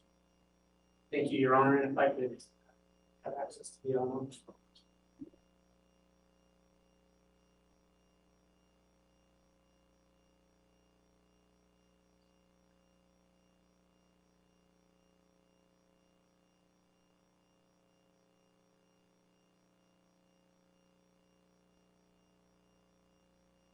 Detective, is this what you saw in State's Exhibit A? Yes, Is this the Jeep that you had been assigned to do surveillance for? that's right. Did you ever learn who this Jeep belonged to? I did. Who did it belong to? It was registered to Charles Vallow, but we later determined that Tylee Ryan drove that Jeep. Detective, this is states exhibit 9B. Is this that same Jeep? Yes. That's all I'm gonna publish from now. All right, thank you.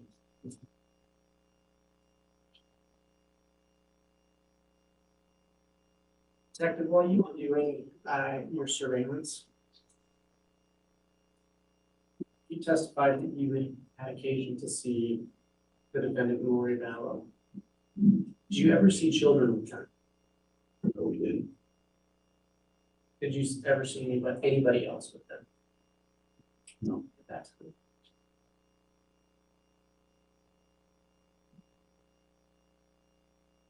Were you, at that time, were you aware of who JJ Vallow was? No. Were you aware of who Tylee Ryan was? No. So when you spoke with, is it fair to say that when you were initially contacted by another law enforcement agency, they did not ask you to look for those children at that time? That's correct.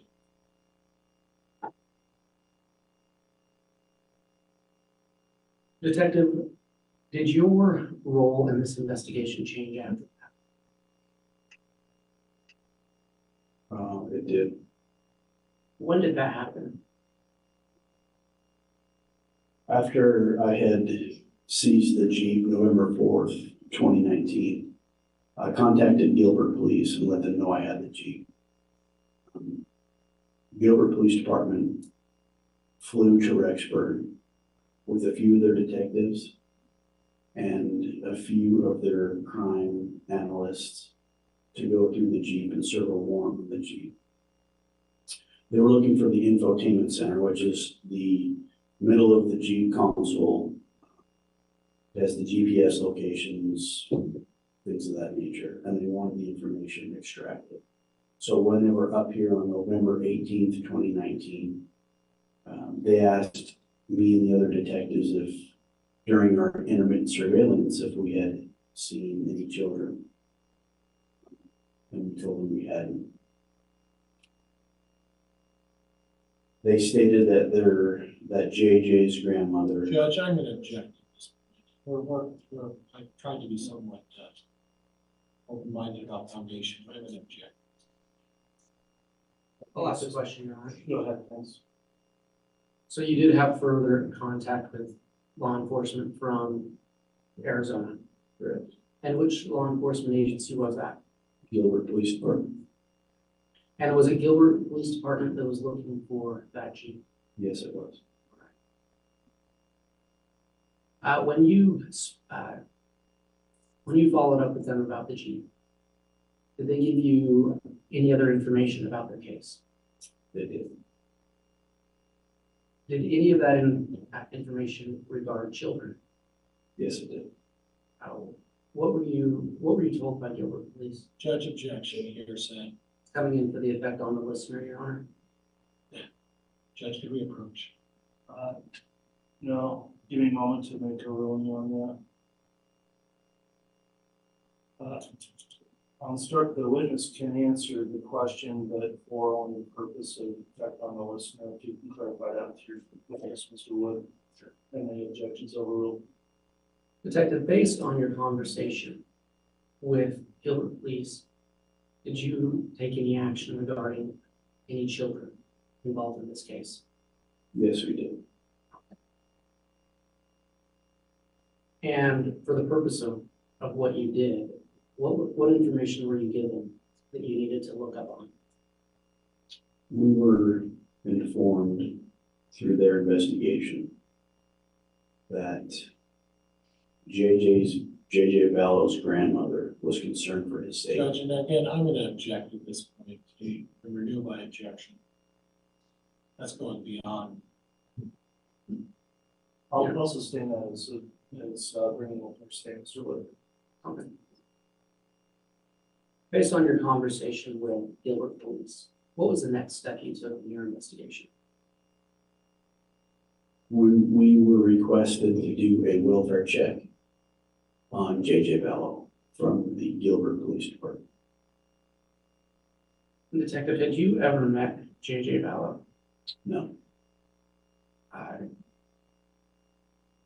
Were you provided any identifying information as to his age or where he might be? we were provided very little information, just a brief description of what he looked like, his age, and where he should be, which was 565 Pioneer Road, where he lived with his mother, Lori Vallow. Your Honor, I'm going to ask that the witness be handed State's Exhibit 1.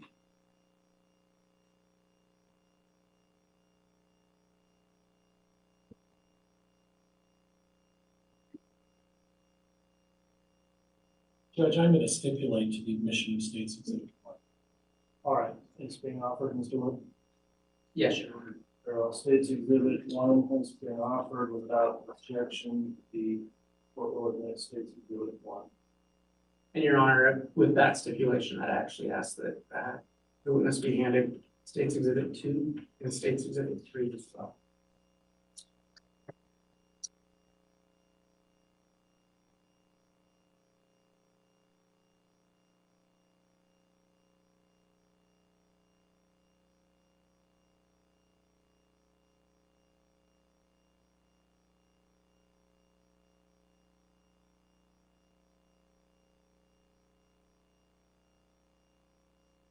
Further stipulate to State's Exhibit 2, and stipulate to State's Exhibit 3. Very well.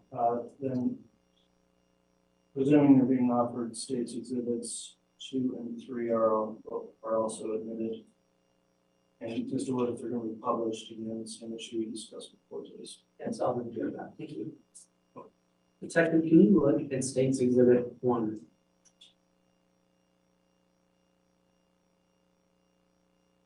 Okay. What is State's Exhibit 1? That is a birth certificate out of the state of Louisiana. Your Honor, where this is admitted, may I publish? Yeah.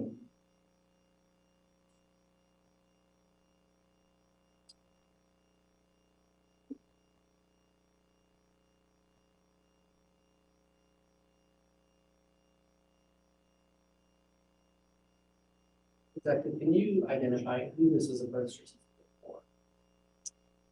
The name on my birth certificate is Kanan Todd Trahan, What is the birth date? May 25th, 2012. And where is the place of birth?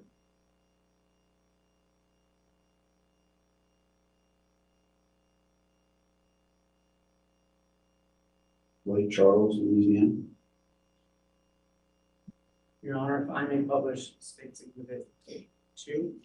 You know, Detective, I'm going to ask you to turn to the second page of State's Exhibit 2.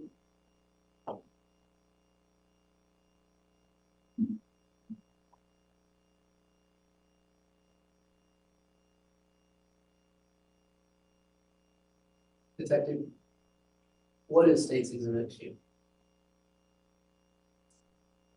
It's a decree of adoption. And reading through that, are you aware of who that is a decree of adoption for? Yes, Who is it for? Kanan Todd Trahan. And on the bottom of that, can you read the second to the bottom paragraph? That exhibit. The entire paragraph. Yes, please. It is further ordered, the judge and decree that the name of the child, Kanan Todd Trahan, be changed as follows: Joshua Jackson Vallow, and the Registrar of the Louisiana Department of Public Health and Statistics is hereby ordered to make the appropriate changes in its records.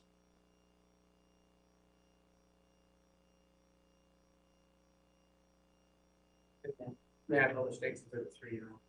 yes.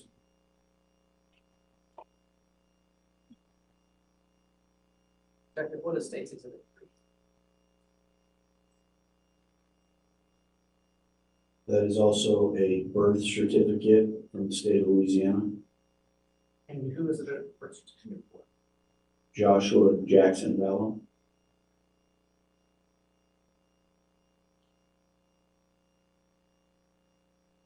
Detective, in the course of your investigation, have you learned what Joshua Jackson or JJ Vallow looked like? Yes, Have you seen pictures of him? yes, I have. Were you able to access pictures of him from iCloud accounts associated with his mother? Yes, Your Honor, I asked that the witness be handed State's Exhibit 4.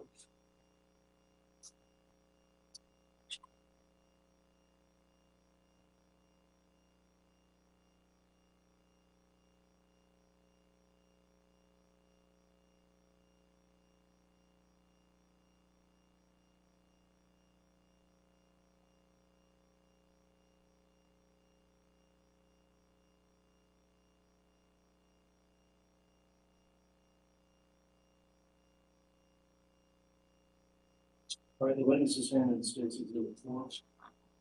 Detective, you testified that you never met JJ Vallow, correct? correct. How did you come to know what he looked like? Through photographs we were given. Where did you get those photographs? We received a few from Gilbert Police. His grandmother, Kay Woodcock. I think that's all I can remember. And I spoke with you briefly before. Did you ever have occasion to review iCloud accounts belonging to Lori Vallow? Yes, we did. And on those iCloud accounts, did you find other pictures of JJ Vallow? Yes, we did. And did you find videos of JJ Vallow? Yes. Based on your investigation, what does Exhibit 4 purport to be? A photograph of JJ Vallow. And you didn't take this picture, correct? Correct. But you recognize that individual as Joshua or JJ Vallow? Yes. Your Honor, for demonstrative purposes, the state would move to admit State's Exhibit 4. Any objection? Judge, there's a little bit of foundation that I want to iron on. No, so what's the source of that picture? Where did Lori's iCloud, Lori for Style, iCloud.com. Judge, can we approach just briefly on this issue?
Based on our sidebar with counsel, I understand the defense does not have an objection at this point to Exhibit 4 being submitted. Is that correct, Mr. Pryor? Yes, Your Honor. All right, Exhibit 4 then is submitted. Your Honor, may I publish to the jury? You know,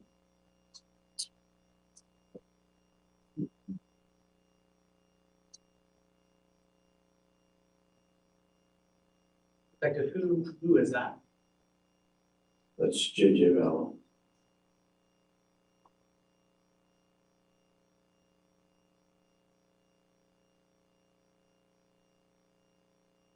Detective, you were talking about receiving a request to do a welfare check, correct? That's correct. When did you receive that request?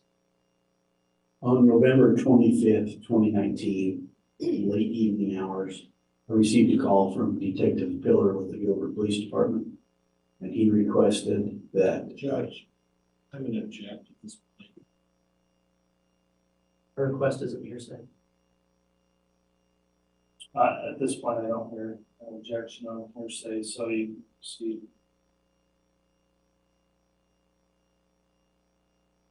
Go ahead and repeat the question, please. What did you do in response to that request? On November 25th, 2019, I received a call from Detective Pillar of the Gilbert Police Department. He requested that I do a welfare check on JJ Vallow the next morning because he wasn't able to get a hold of JJ or. Judge, I'm gonna renew my objection. That'll be sustained as hearsay. Did you do a welfare check for JJ Vallow? We did. What date did you do that? November 26th, 2019. How did you go about doing that? On that morning of November 26th, 2019, myself and Detective Daybell went to Lori Vallow's residence where we presumed JJ was at. She lived at 565 Pioneer, apartment 175. As we approached, expecting to speak with Lori, we noticed the defendant, Chad Daybell, and Alex Cox unloading a pickup truck near the garage area. And at this point, were you aware of who Chad Daybell was? Yes. How would you learn about him?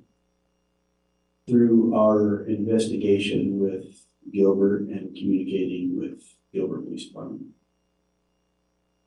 And so you recognized who he was. Correct. And at that time, were you aware who Alex Cox was? Yes, we were. So after you saw them, what did you do next?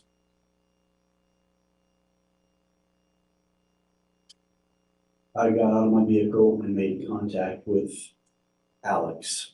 He was standing at the driver's side of his pickup truck, and the defendant Daybell was on the passenger side. I asked Alex if Lori Vallow was home, and he stated that she wasn't home.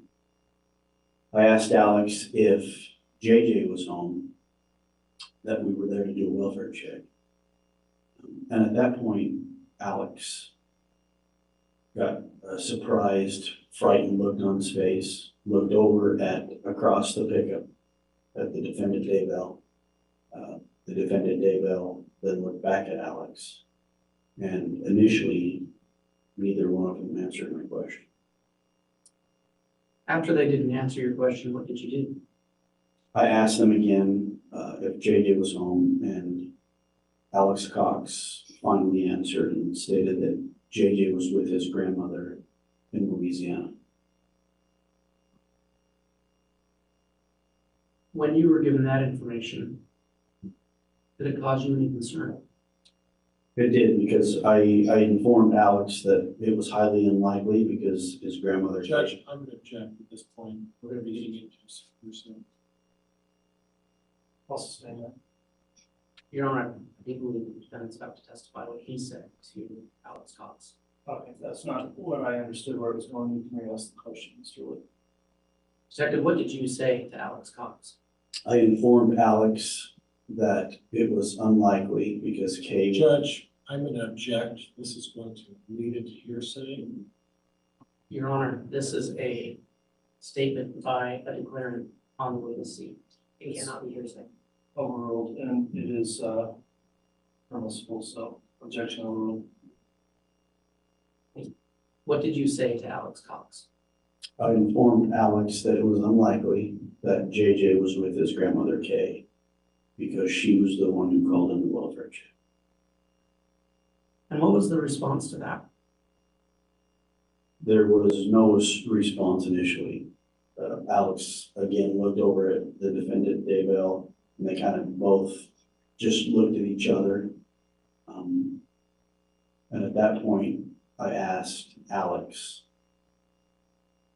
where I could find Lori Vallow. And did he give you a location to find her? He stated that she was in apartment 107, which is the same apartment complex, just a few apartments down. What did you do at that point? At that point, I asked Alex if there was a way I could contact Lori and asked Alex for her cell phone number. And Alex told me that he didn't have her cell phone number. Were you aware at that point that Alex Cox and Lori Vallow were siblings? Yes, through our investigation with Gilbert, we knew that Alex Cox and Lori Vallow were extremely close. So when Alex told me he didn't have his sister's cell phone number, I assumed he was lying to me.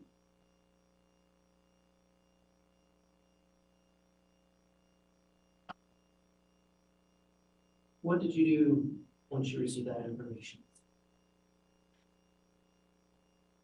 Myself and Detective Hope left the defendant, Daybell, and Alex at the pickup truck. We went over to apartment 107 to see if we could make contact with Lori. At that point, we were just trying to find JJ Vallow. And were you able to locate him at apartment 107? No, we knocked on apartment 107, there was no answer.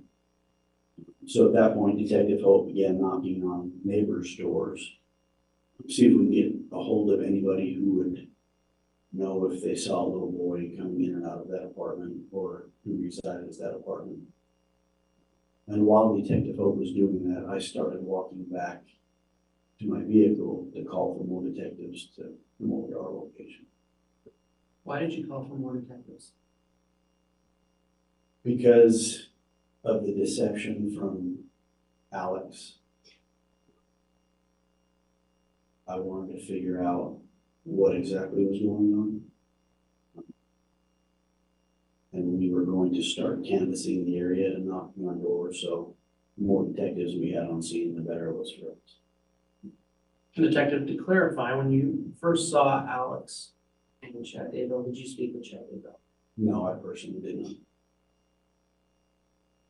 So I believe you testified that you started walking back to the original. Correct. What happened then? As I was approaching my car that was parked in the alleyway, I noticed the defendant Daybell driving towards me in a black Chevy Equinox. It appeared he had just left apartment 175 and was headed towards me in the alleyway. So at that point, I stopped him to have a conversation. What did you ask him? I asked the defendant Daybell, when's the last time you saw JJ Vallow? And he stated it was in October in apartment 107 with Lori Vallow. Did you ask him anything else? I did. I asked him how he knew Lori, and he stated he had only met her a couple of times, and that he didn't know her very well. Did that response cause any concern for you? It did. Why? Through our investigation, prior to me making any contact with the defendant Daybell or Alex Cox, we knew that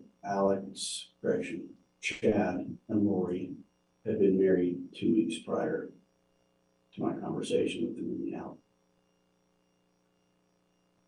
So is it fair to say you were troubled by his gentleman? What happened after that? I asked Mr. Daybell, the defendant Daybell, if he had Lori Vallow's telephone number so I could get hold of her. And he stated he didn't have her phone number.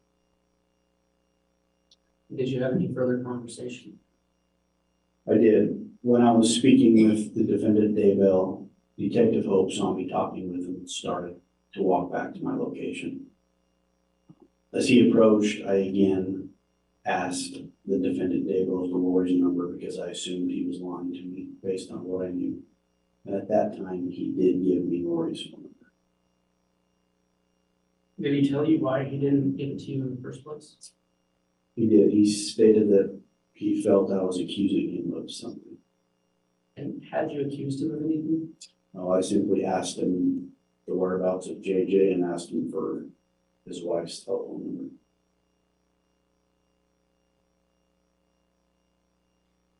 Detective, during this interaction, were you wearing a body cam?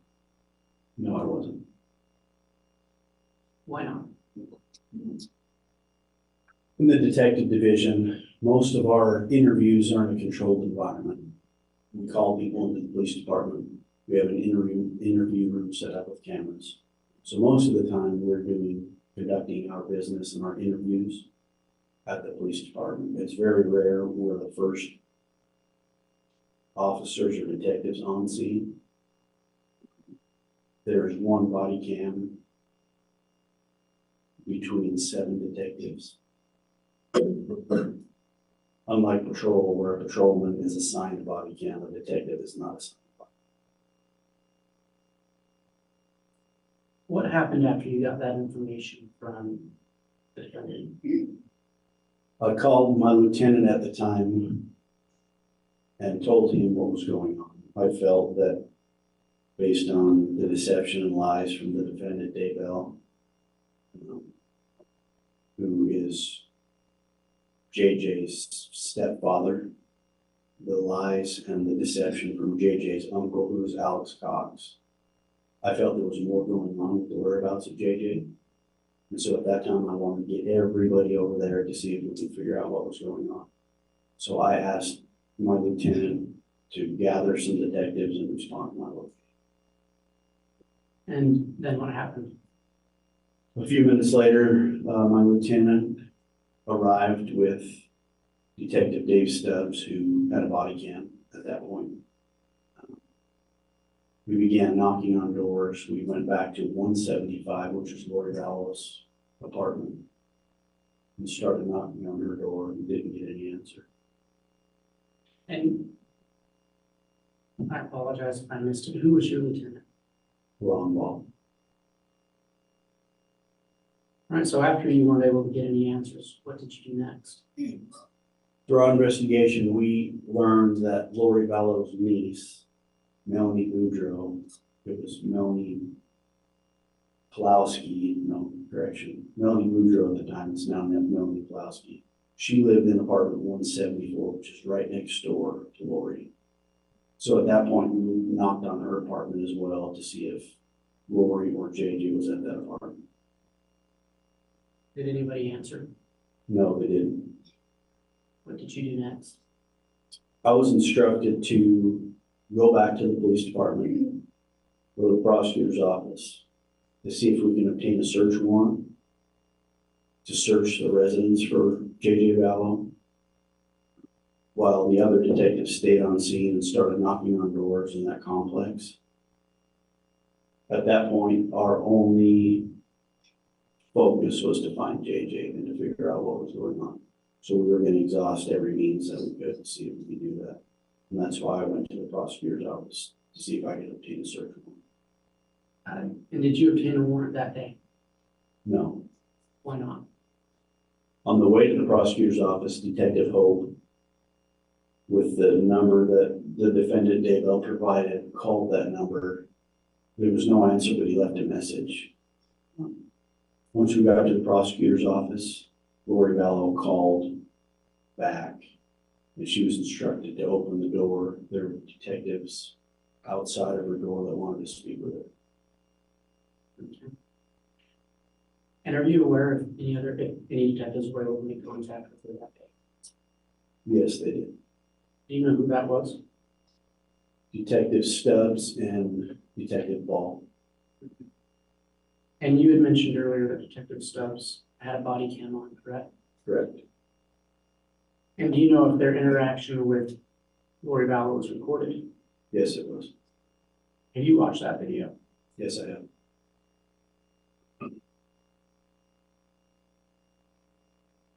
At that point in your investigation, what did you do? After, After Detectives Ball and Stubbs had spoken with Lori Vallow, what did you do? What did you do next? we were informed that JJ was with a family friend. Judge, I'm going to object at this point. How about some foundation? Let's sustain that. Detective, did you speak with Detectives Ball and Stubbs about their interaction with Lori that day? Yes, Did you speak with them that day? yes, Did you watch the body cam of their interaction with Lori Vallow that day? yes, I did. So you're aware of what she said to them? Correct. Based on what she said to them, what did you do next in your investigation? We attempted to locate the family friend to see if JJ was with her in Gilbert, Arizona. And do you know who that family friend was? Melanie Gibb, Were you able to contact them? I was not. Did you have any interaction with Arizona law enforcement day about contacting Melanie Gibb? I did. It was starting to get into the later hours of that evening. So I contacted Detective Pillar with Gilbert Police Department. And I had him go to Melanie Gibb's residence to see if JJ was there. Ultimately, we learned he was not there.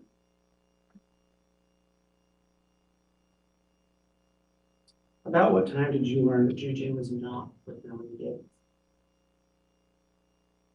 Roughly 9 o'clock at night.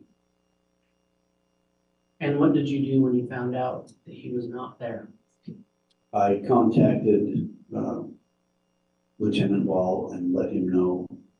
And we agreed to meet at the prosecutor's office that next morning early to obtain search warrants for those apartments. Okay, and just for clarity of the record, which apartments are you talking about? Apartment 175, which belonged to Lori Vallow, 174, which belonged to Melanie Boudreaux, and apartment 107, because that's the last time JJ was seen based on the defendant Daybell's statements. Detective, were you able to obtain those warrants? Yes, we were. What did you do? Well, what day did you obtain those warrants? November 27th, 2019, in the early morning hours. And on that day, did you execute those warrants? We did. Let's talk about that. Where did you search first? We searched apartment 175 first. Was there a reason you searched there first? That was his address that we were given from Gilbert Police Department, and that's where his mother lived. What did you find in apartment 175? So initially, when we broke down the door, everything looked ordinary. There were couches, there were papers on the table, there was food in the refrigerator, food in the pantry. We went upstairs, there were beds, pictures. Everything seemed that people lived there. The thing that caught our attention was there were no clothes on the hanger in any of the closets. Zero clothes. Just a bunch of empty hangers hanging there like somebody took the clothes off and left. Did you locate JJ in that apartment? No. Did you see any evidence whatsoever to suggest that he had been living there? Yes, we did. There were a couple things. We located a child's Star Wars suitcase underneath a little crawl space under the stairs. It was mixed in with some, what I can best describe as 72-hour kits, and the kits had like flashlights, flares, water. The suitcase was mixed in with those. We also found an old prescription bottle prescribed to JJ of Risperidone. And there were miscellaneous photographs of JJ in the residence. And did you see any other evidence of any minor children? Crash. We did. When we first went inside, there were some scooters and a small child's, it looked like a small child's bike right on the porch. Okay. Did you seize anything from the home that day? We did, I seized the Resperdome and the suitcase.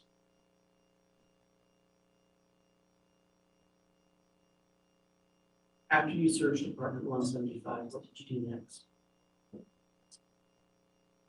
We searched 174, which was Melanie Boudreaux's apartment.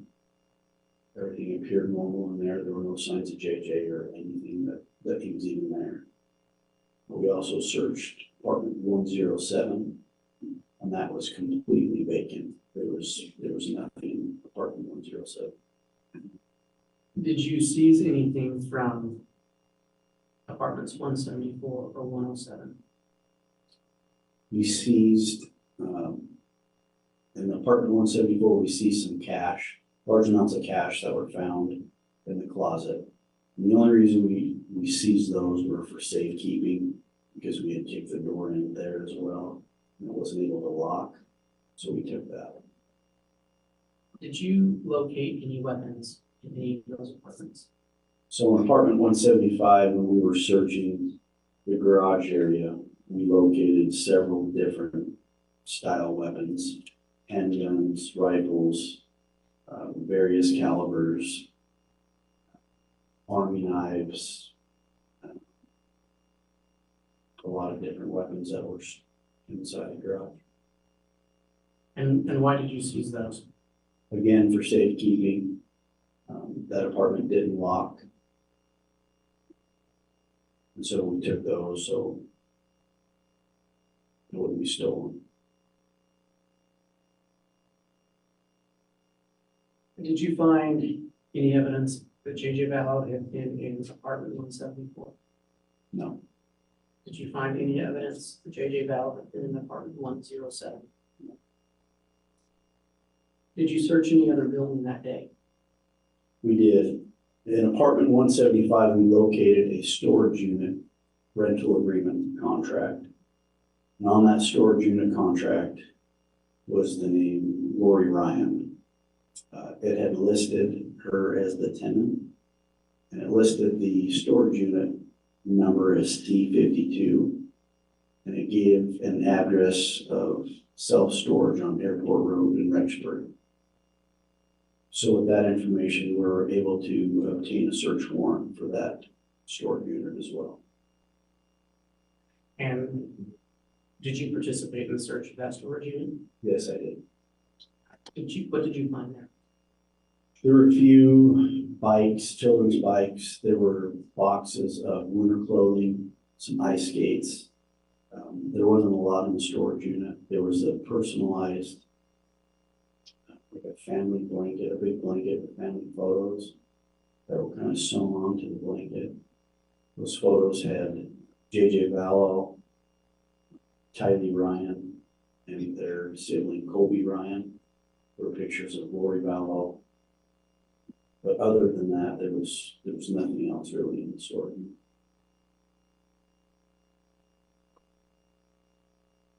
When you performed these searches, were you looking for Tylee Ryan? No, So to your knowledge, she hadn't been reported missing. that's correct. Your Honor, if I'd ever reach that far. Yes.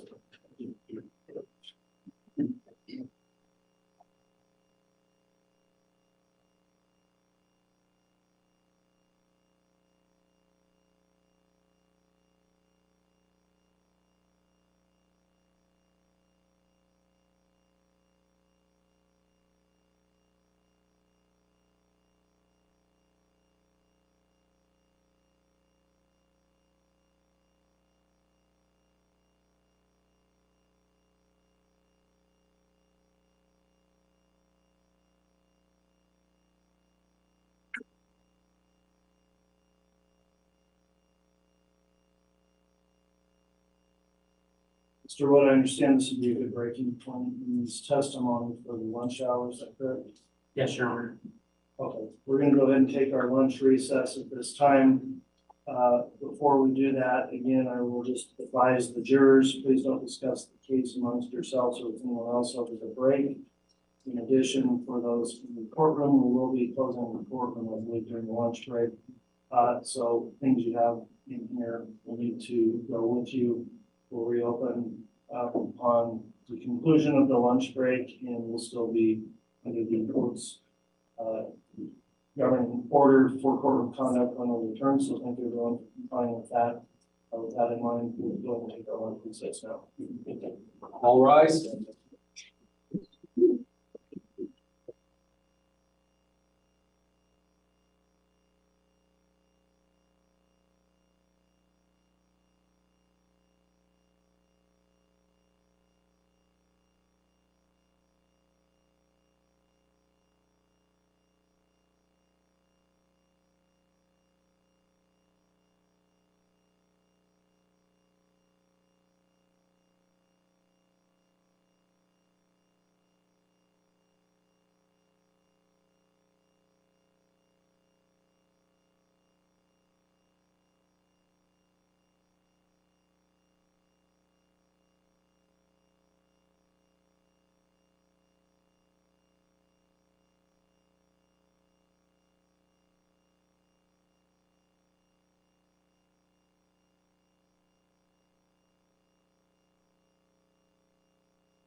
Thank you. Please be seated.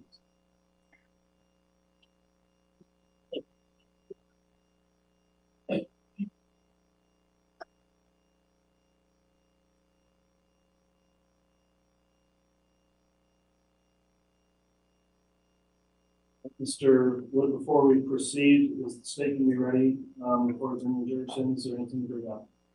Yes, if you would have a sidebar about the issue, the evidence issue we talked about. Okay.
All right, we're on the record now. This is CR 22211623, State versus Chad Daybell. The jurors are not present at this time.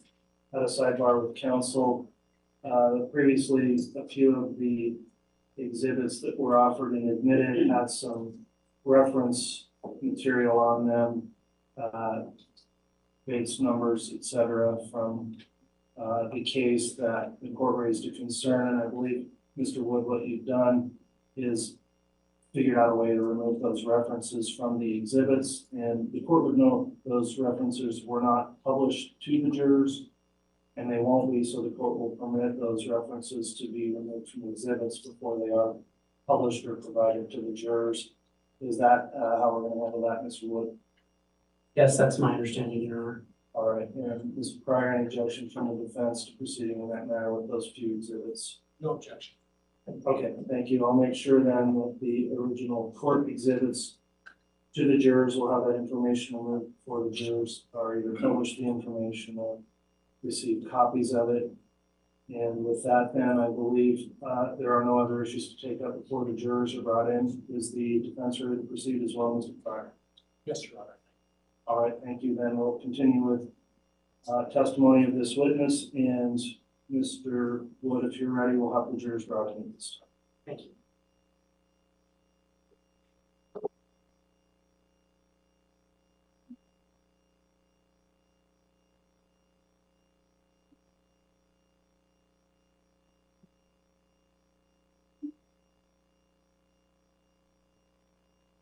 All rise.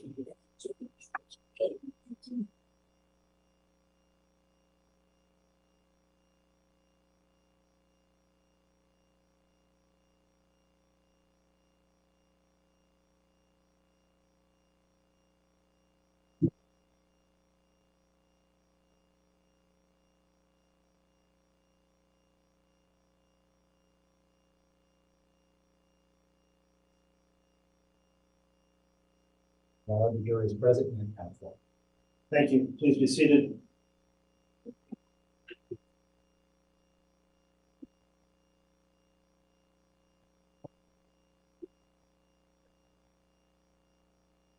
We concluded the lunch break. At this time, we're continuing with testimony of Detective Hermosillo and Mr. Wood. If you're ready, you can inquire, and I'll remind the witness you're still under oath for your testimony.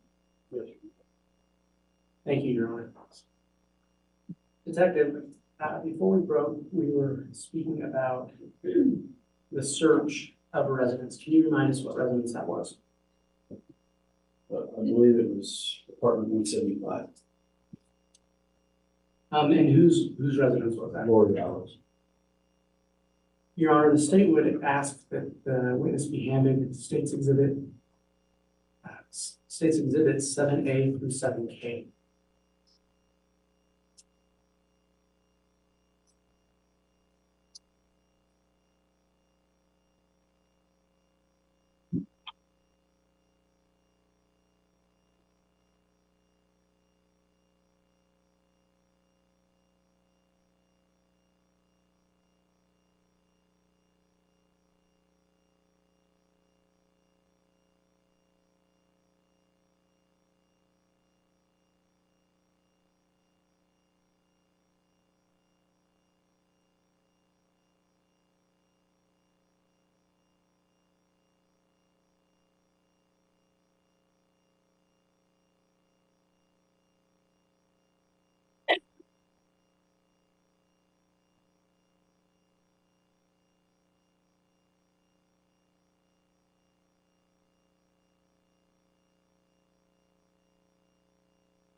The witness is handed State's Exhibits 7A through K. They've been reviewed by defense. Mr. Wood, you can inquire. Detective, do you recognize State's Exhibits 7A through K? Go ahead and take a minute and review them.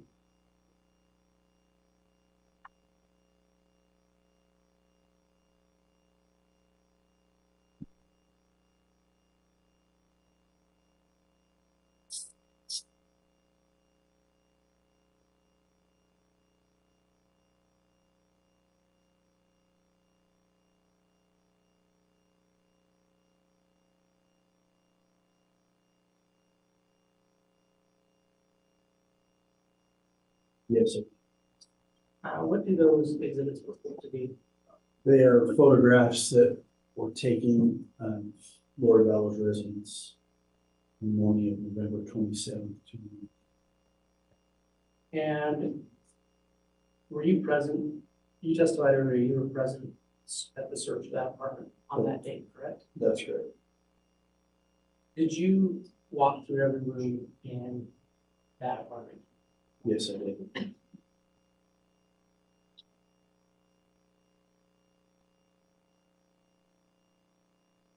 Did you take these pictures?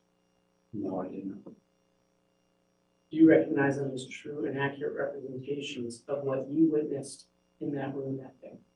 Yes, I did. Or, I'm sorry, in that apartment that day? Yes, I did. Your Honor, the state, moving for admission, states exhibits 7, 8, and 10. Any objection from the defense? Why do you a native objection? Yes, and use your microphone, please, Mr. Black. May I, Judge? Yes. Officer, what time were these pictures taken? I don't know an exact time, roughly between 10 and noon, I would guess. Are you guessing or do you know? I don't know exactly what time, sir. Okay, who took the pictures? I don't know who took the pictures, sir. What day did they take the pictures? I believe I testified November 27th, 2019. Well, if you weren't there, how do you know if you don't know who took them or who? Objection is a stay in testimony. And I'll allow it. You can continue, Board Iron. I never once said I wasn't there. I was there the entire time on That's not what my question was. Question was, you weren't there when the pictures were taken, were you? I wasn't there when they were taken. No. You don't know the condition of the home when the pictures were taken, is that correct? I was there when the pictures were taken, not standing next to the photographer. So you were there when the pictures were taken, That's correct. but yet you don't even know who the photographer was who took the pictures. Is that what you're telling me? That's correct.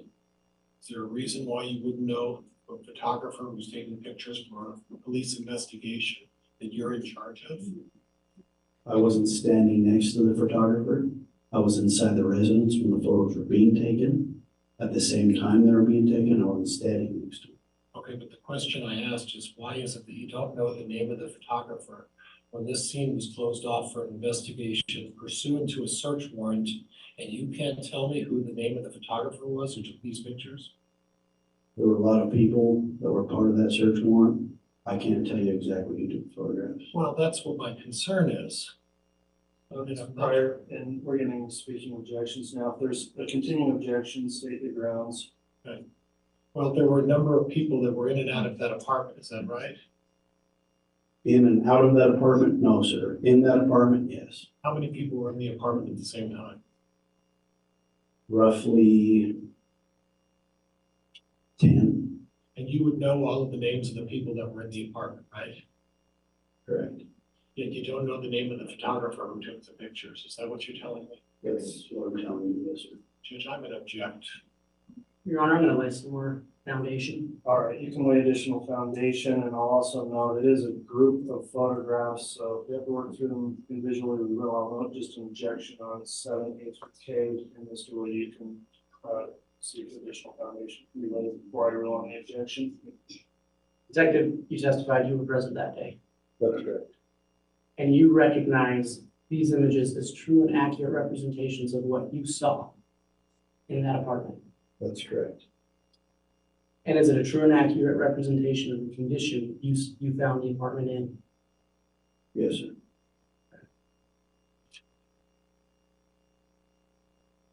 And as you look through these pictures, is there anything in there that is different than the way you found it? No. Your Honor, the state moves again for the admission. Objection again, Judge. There hasn't been proper foundation. The officer can't even tell me who took the pictures. He doesn't know what time the pictures were taken. And the condition he's talking about is the condition that he saw, not necessarily when the pictures, in the condition when the pictures were taken. So there hasn't been proper foundation here. All right, I've considered the objection. I'm going to overrule the objection as it relates to photographs finding the officer has personal observation of the location. The one exception that I'll consider a standing objection on is on 7G, which is different, I would say, than just showing the apartment. Not saying it's not admitted, but still under advisement, pending additional objection or foundation. So photographs with the exception of 7G are admitted, and you can inquire further, Mr. Wood. Thank you, Your Honor. If I could publish those to the jury. Yes.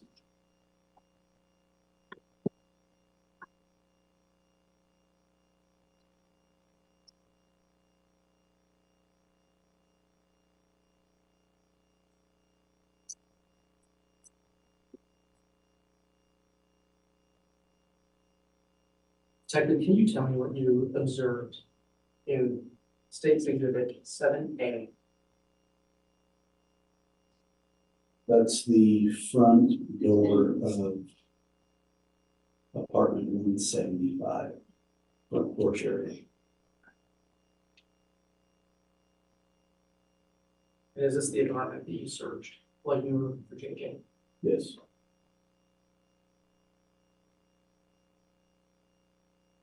Detective, what did you observe in State's Exhibit 7B? So as you walk into the front room of the apartment, that's looking towards the dining kitchen room area. There's a child's car suitcase sitting there. Like I testified earlier, it looked like it was lived in. There's still traps, things on the counter, paper towels, everything looked normal.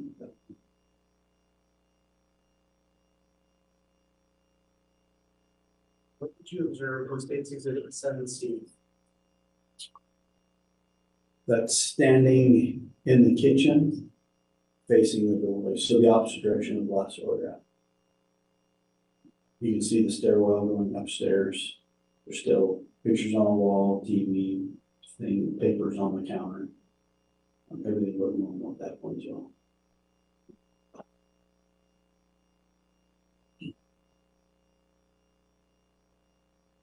Observed in State's Exhibit 7D.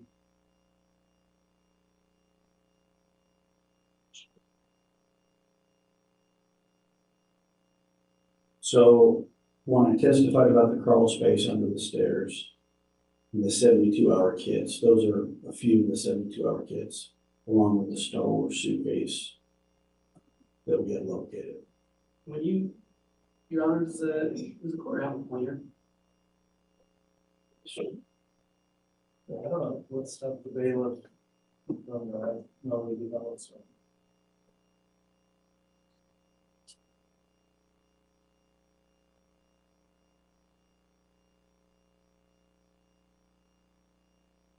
Can you point to what you're referring to, describe the 72-hour kit? So these black Hold on a bags, second, Mr. Wood, Yeah. Okay, go ahead. these black bags were the 72-hour kits. There's some underneath here that you can't see. There's some here, and then that's the Star Wars suitcase that I was referring to earlier.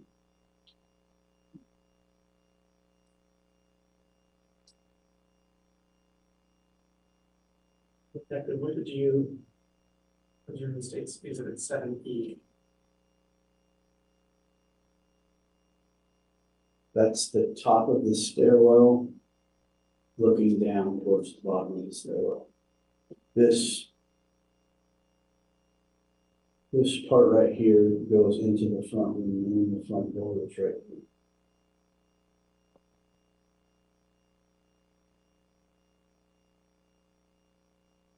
What did you observe in State's Exhibit 7F?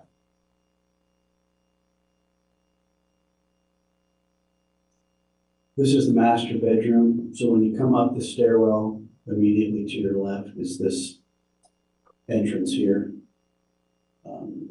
Like I testified, there was bedding, pillows, everything looked normal in the room at that point. This is a bathroom as well.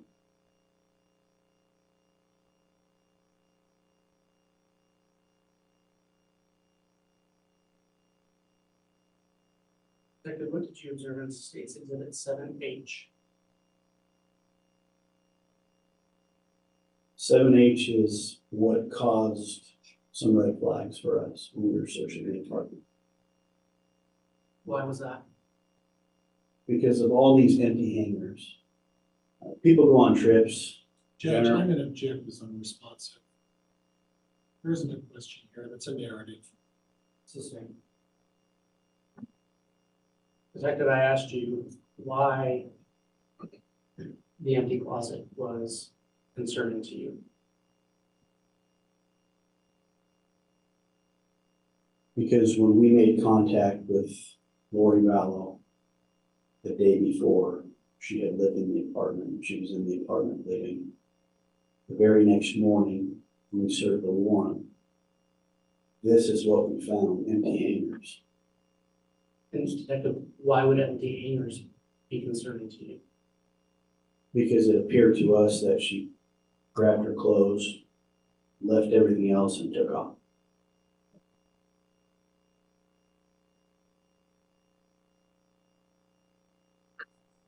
What did you observe in State's Exhibit 7I?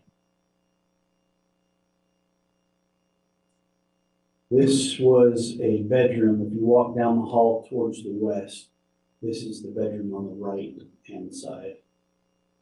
This is the bedroom we found some of Alex Cox's belongings in. So this is the bedroom to the right. And what belongings of his did you find there? There was a plastic tub with some of his belongings in, some hygiene things that had his name on them, things like that.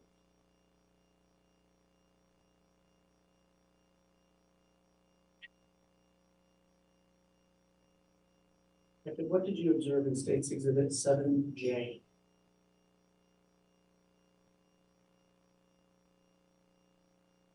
This is the same bedroom. There's one of the plastic tubs that had some belongings of Alex. There's some prescription pills up here that had Alex's name on them. And then there was some white Tyvek suits that were in the closet area.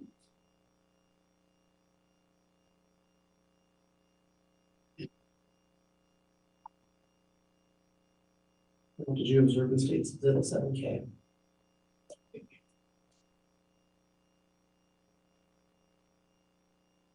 This is the room to the left. So the previous room was to the right. This is the room to the left. It had twin beds, bedding, everything looked normal in that room as well. Your Honor, I'm going to ask that the witness be handed State's Exhibit 7G again for further foundation. Very well.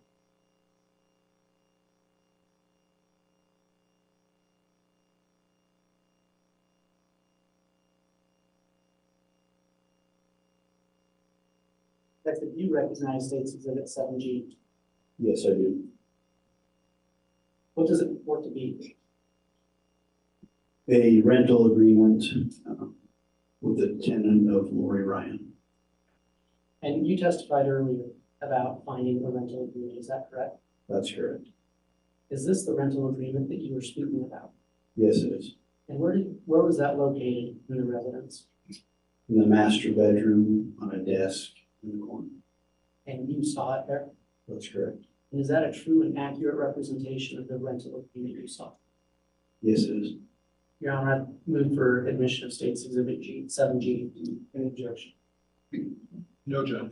All right, Exhibit 7G is admitted as well.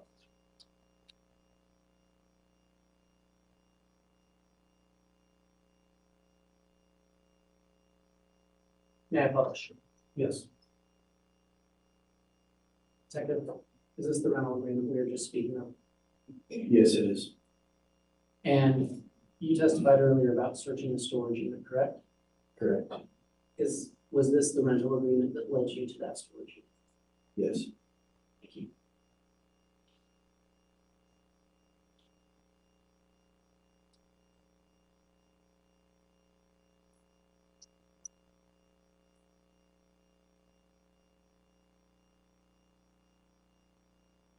Your Honor, I'd ask that the witness be handed what's been marked as State's Exhibit 8A through 8Q.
Second, I'm gonna ask you to take a moment and review State's Exhibit 8A through 8M.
Detective, what do State's Exhibits 8A through 8M purport to be? Photographs that we had taken in number 175 in the garage. And what day were these photographs taken? November 27th, 2019. And was this a part of the search that you testified to earlier? Yes, And you were present in the garage? that's correct. Were these items laid out in this manner when you got to the garage? No, Were they taken out to be photographed? yes, And did you observe that taking place? I did. Right. And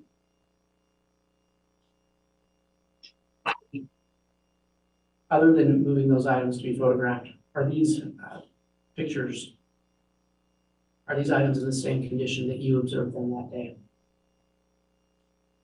Yes, in the same condition, like I testified to, we manipulated some of them so we get better photographs. And are they true and accurate representations of what you observed in the garage of that apartment that day? Yes, Your Honor, the state would move for admission of State's Exhibit 8A through 8M. Or, yeah. I'm sorry. I should have said 8L.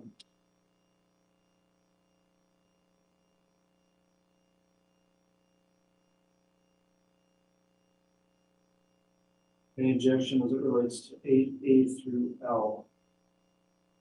Judge, what are any objections? Very well.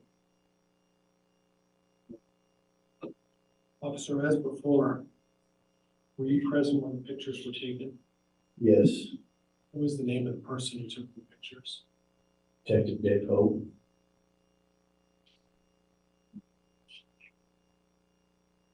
Were you present at the exact time that the pictures were taken of all of these items? Yes, I was. Who else was present at the time that these pictures were taken? I couldn't tell you who else was in the room. Well, we were in a garage, weren't we? Couldn't tell you who else was in the garage. Were there so many people there that you don't know? No, I Your just, Honor, this doesn't go to foundation. I'll allow one more board dire if you wish, Mr. Pryor, continue. So many people in the garage, you didn't know who was there? no, I just can't recall their names at this. They're not officers that work with you? They are.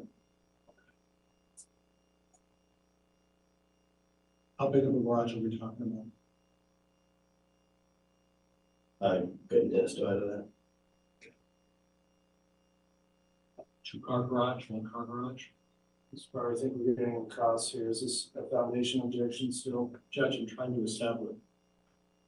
Judge, I'll move on. See. All right, the court's considered foundation objection as it relates to exhibits A through L. I'll overrule the objection and those may be admitted. Thank you, Matt Publish. Yes.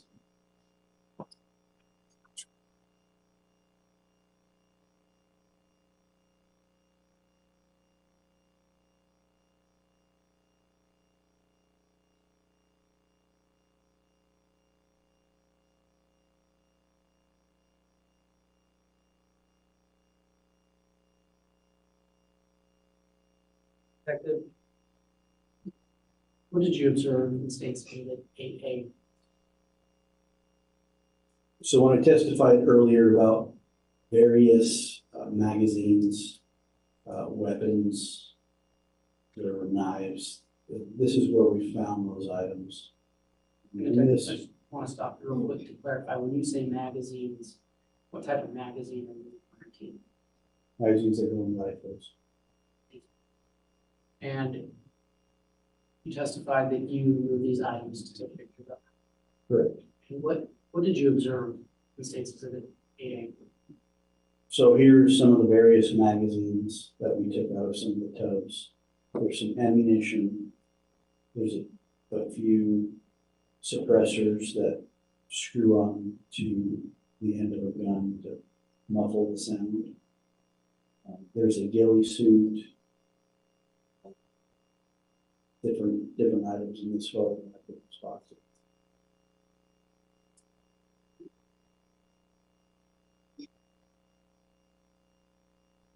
Could you tell me what you observed in State's Exhibit 8B?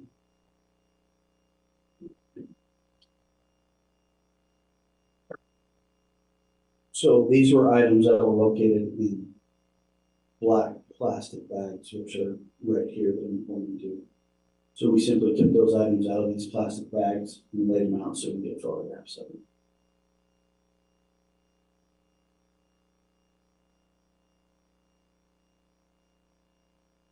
What did you observe in State's Exhibit 8C?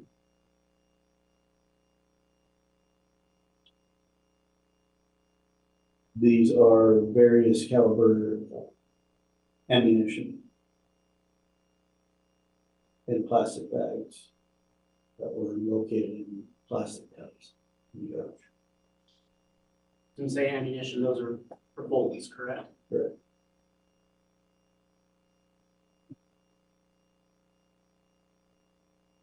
What did you observe in State's Exhibit 8D?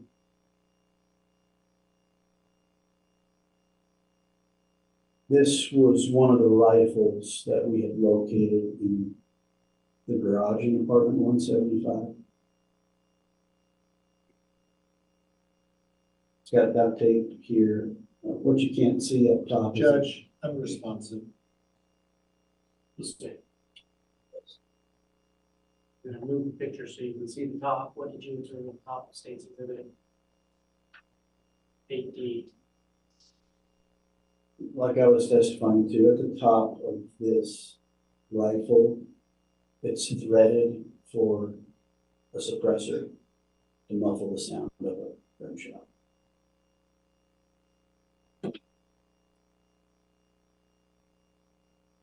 What did you observe in State's Exhibit 8E?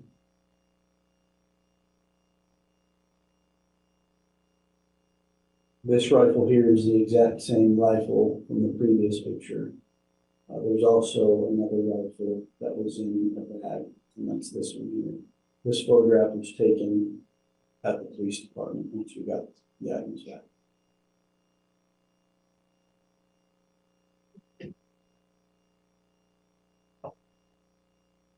What did you observe in State's Exhibit 8F?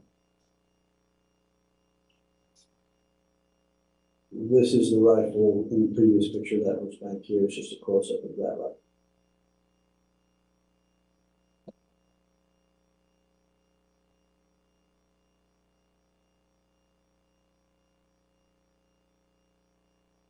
What did you observe in State's Exhibit 8G? Those are what I call the suppressors. Earlier that there was a photograph of these two men on the garage floor. This is just a close-up of both of those suppressors.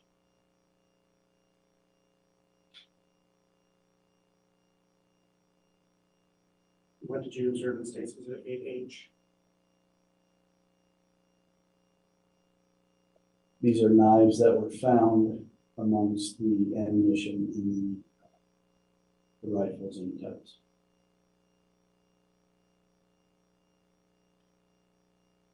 Can you describe to the jury what you observed in State's Exhibit 8I?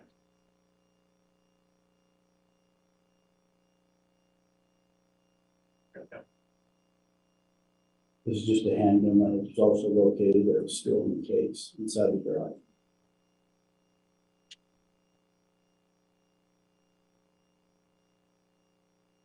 Did you observe in state exhibit 8J?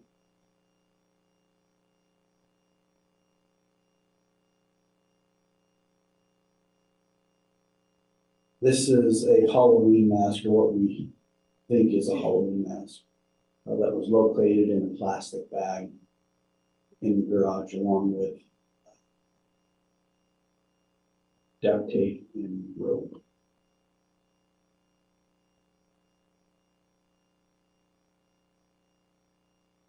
You described the jury what you observed in state's exhibit 8K. Once we remove the Halloween mask, this is the duct tape and the rope I was referring to in a Walmart bag.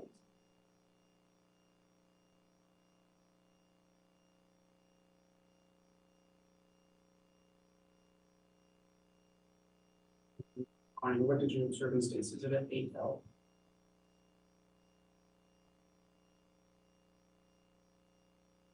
That is a passport that's located in belongings in that garage belonging to Alex Cox.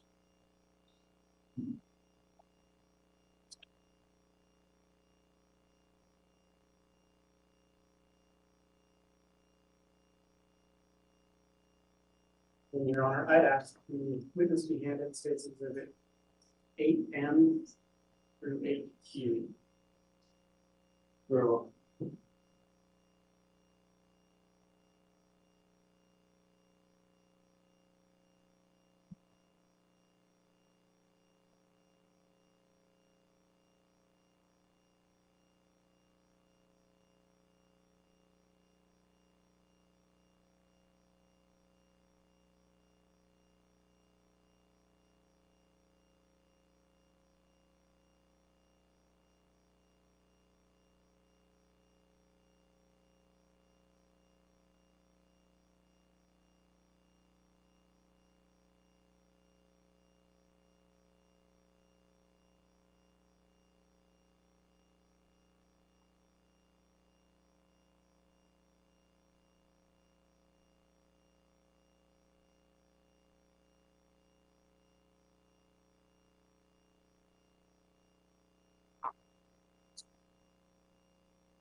Briefly review state's exhibit 810 through 8Q.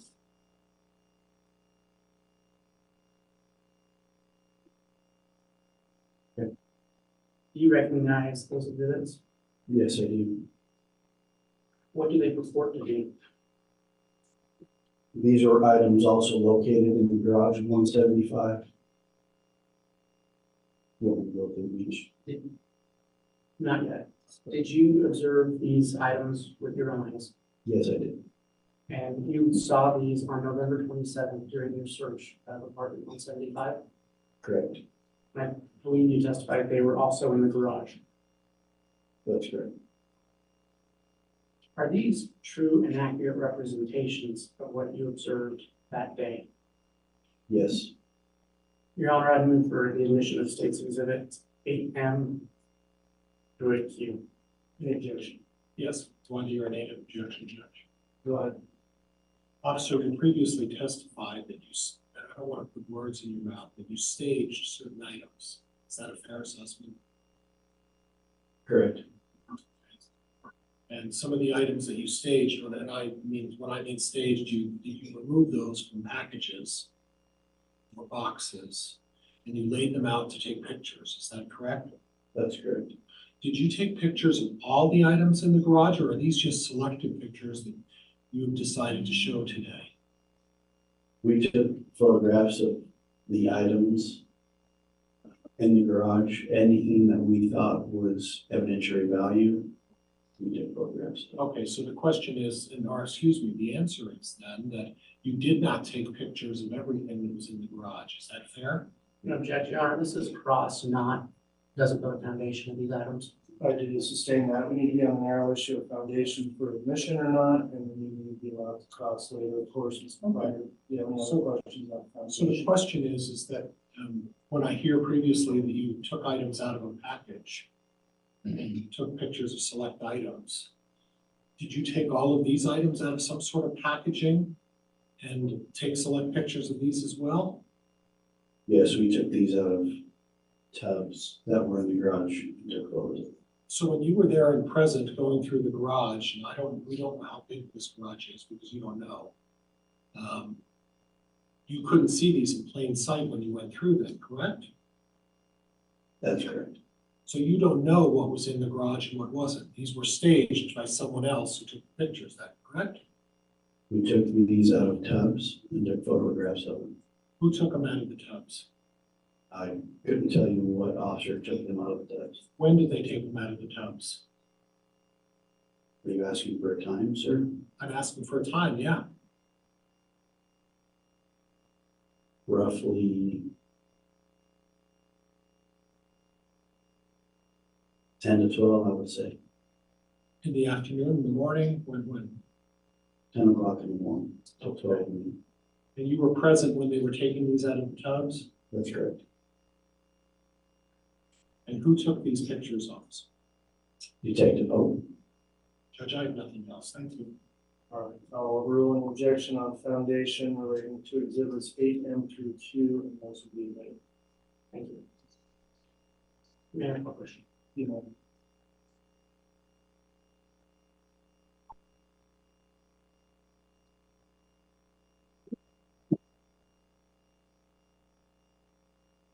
Detective, can you describe to the jury what you observed in State's Exhibit 8M?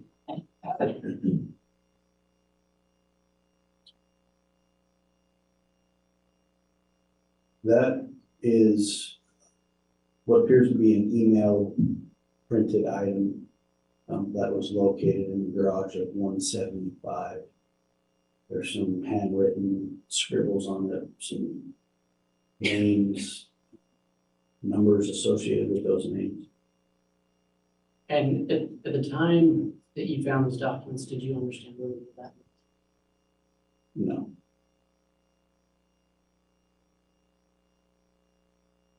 Were you able to determine, you said it was an email, who the sender of the email was? yes, Who was it? Chad Daybell. Were you able to determine who the recipient of the email was? I don't recall the recipient, just No. who sent it. Oh, I apologize, I didn't get that down.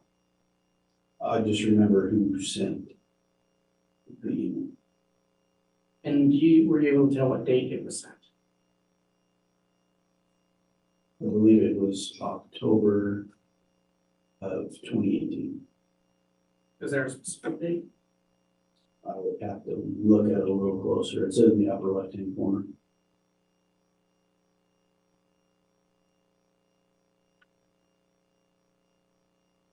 Second, I'm going to have look at State's Exhibit 8M, if you can describe what you observed there for the jury. It's the same photograph from the last slide. And State's Exhibit 8O. Or is you, oh, sorry. It's also more of the same email papers from the last slide.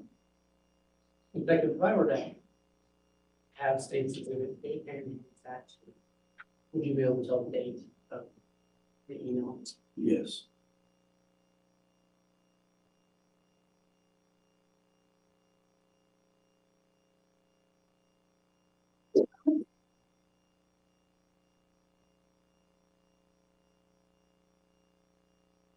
What is the date on that email? October 30th, 2018. And then Detective, what did you observe in State's Exhibit 8P? Those were also in the tub books written by Chad Daybell. And then lastly, what did you observe in State's Exhibit 8Q? That was a cell phone that was also found in the tub in the garage. Were you able to look and get that cell phone at any time? As far as forensically, Yes. I wouldn't be able to tell you unless I looked at the report.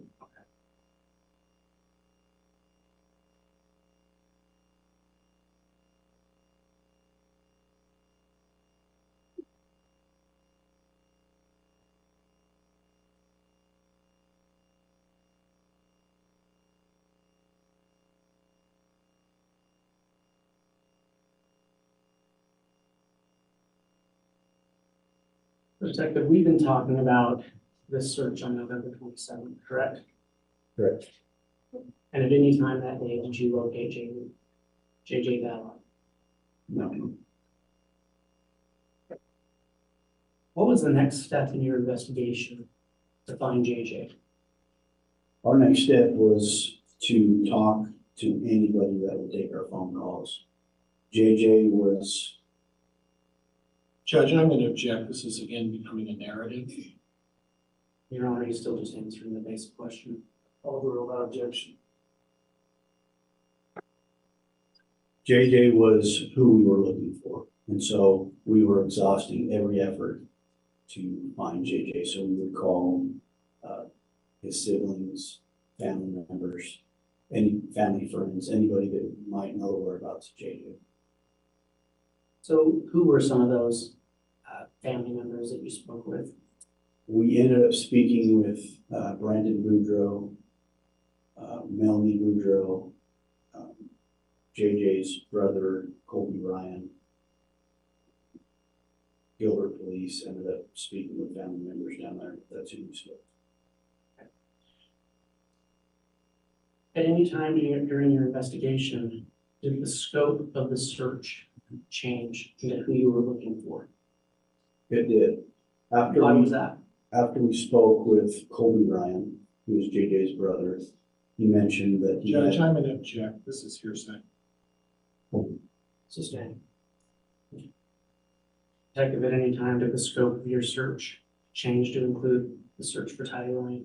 it did. And so let's go back to your search very briefly on November 27th. Did you see Ty Ryan at that apartment at any time? No, And during your intermittent surveillance you talked about in early November, had you seen Ty Ryan? no, Did you ever meet Ty Ryan? no,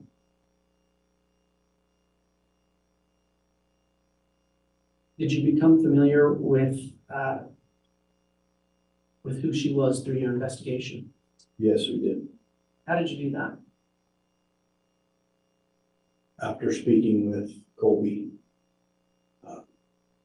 our search encompassed JJ and Ty. Your Honor, I'm going to ask the witness be handed State's Exhibit 5.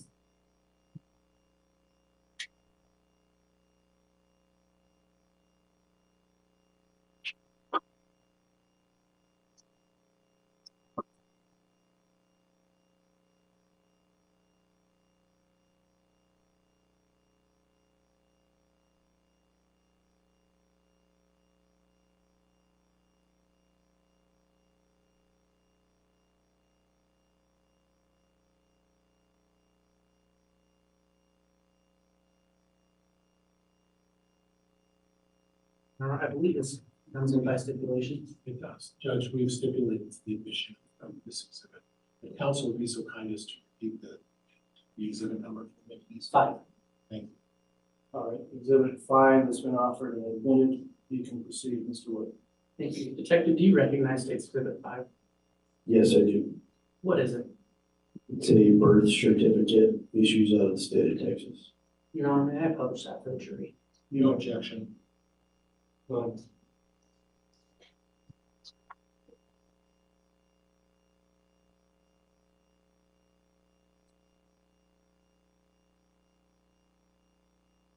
Detective, were you able to read that on the screen? Yes, If you could point out with your pointer the name of the individual for who that birth certificate applies. the name is Tylee Ashley Ryan, And what was the date of her birth? September 24th, 2002, And where was she? Travis County, Texas. And just for purposes of the record, can you state who her father was? Joseph Anthony Ryan Jr., And who was her mother? Lori Noreen Cox. Through your investigation, have you learned of Lori Vallow's maiden name? Yes. What was it? Cox. Okay.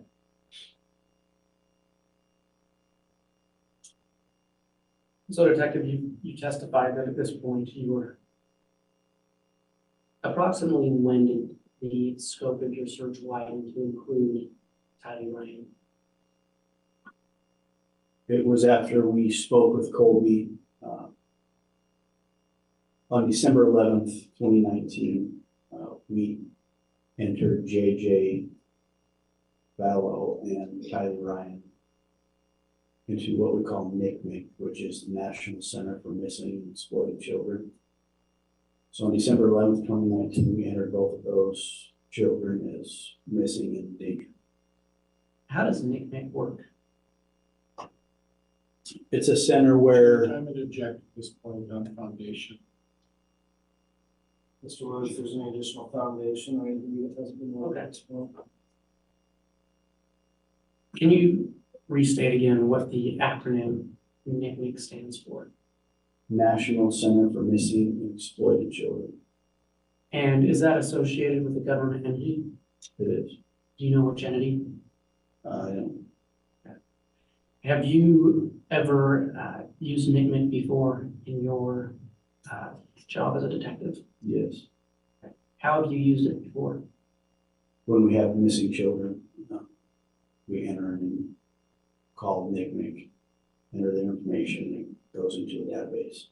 Mr. Wood, for the record, could you indicate what that acronym is?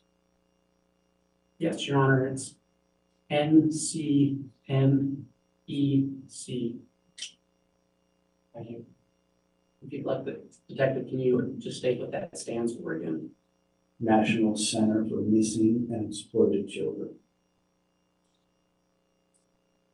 Did you include any other law enforcement agencies in this search? We did. After November 27th, we reached out for assistance from the FBI. We reached out through Fremont County. So we were in contact with Gilbert Police, Chandler Police, anywhere down there where JJ or Tylee lived or could possibly be at. And did you ever try to contact Lori Daybell in regards to the whereabouts for children? Absolutely. How did you do that? We tried contacting Lori by her cell phone. We also attempted to contact. Well, let's talk about that real quick. Were you able to talk to her? No, her cell phone was shut off. Did you ever attempt to contact Chad Daybell in regards to the location of the children? Yes, we did. How did you do that? We attempted to contact him through his cell phone. And were you able to get in touch with him? No, it was also shut off.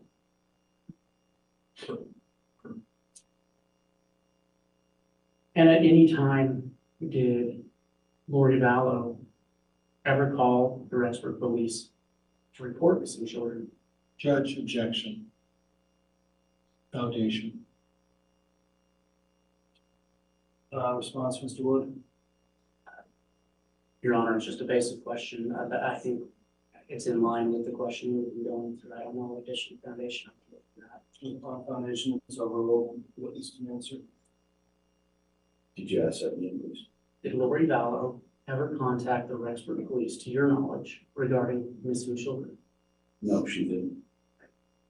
Did Chad Daybell ever contact the Rexburg police regarding missing children? And I'll renew my objection, Judge. Knowledge, foundation. It's overruled. No, he didn't. Detective, when you place the children in the NCMEC database. Do you receive tips from that? Yes, we set up tip hotlines through NCMEC, also through the FBI and through the Rexburg Police Department. So anybody with any information on those two missing children would call any one of those numbers and provide us with any information. And did you ever receive tips through NCMEC regarding JJ Vallow, Tyler Ryan? Yes, we did. What would you do when you received those tips? When we would receive the tips, we would assign it a tip number. And those tips were followed up on by detectives or other officers.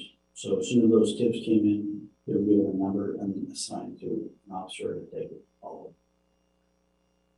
And would those tips, when they come in, do they have a phone number associated with them? A lot of times they did have a phone number. A lot of them were anonymous. They didn't want to get involved. So some of them had phone numbers where we could follow up, others didn't. And if someone submits an anonymous tip through NCMEC, is there anything you can do to follow up on that? It depends on the information they gave us, but we would follow up with any information that they had put on the tip. And when a tip comes in with a phone number, would you call those individuals back? Yes.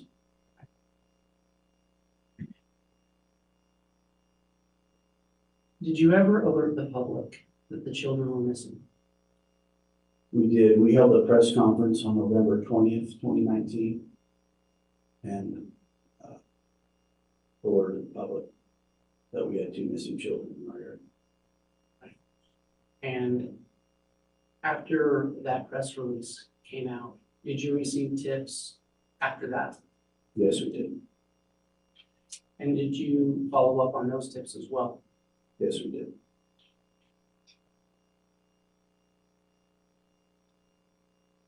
Did any of those tips ever lead you to finding JJ Vallow? No, Did any of those tips lead you to finding Tyler Ryan? no.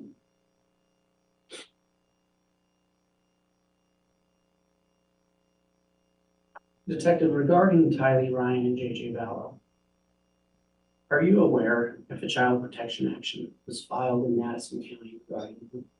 Yes, it was. Were you involved with that? I was the one who wrote the affidavit. And what was the purpose of that action? Judge, I'm sorry, I didn't hear what the officer's response is. I was the one who Wrote the affidavit. thank you. You want me to ask questions? I will, I was just letting the witness read the water. Yes. Detective, what was the purpose of that affidavit? To get Lori to produce her children to the Rexburg Police Department or the Department of Health. And are you aware if there was an order issued in that child protection action? There was. What did it order? It ordered Lori Vallow to produce her children within 5 days of being served at court order.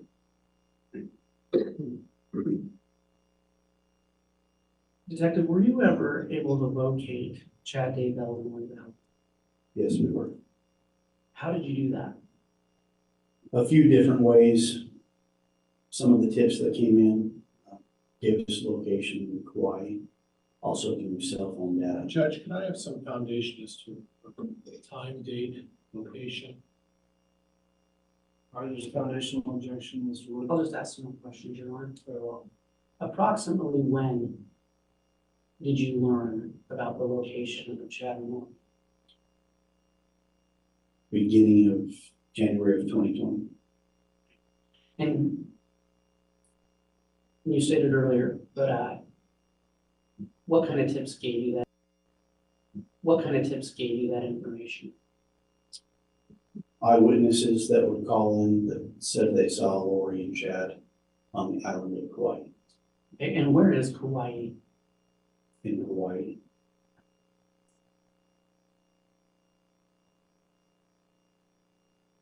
Did you ever write warrants to aid or apply for warrants to aid you in finding Chad and Lori?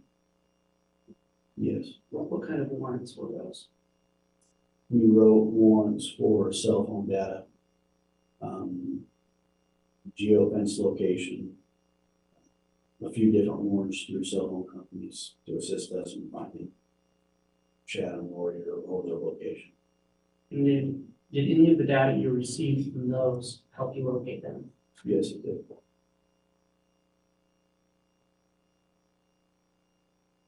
Jacob, did you ever go to Kauai as part of your investigation? Yes, I did. And what did you do when did you get there? I got to Kauai January 24th, 2020. And once you got there, what was the purpose of going there?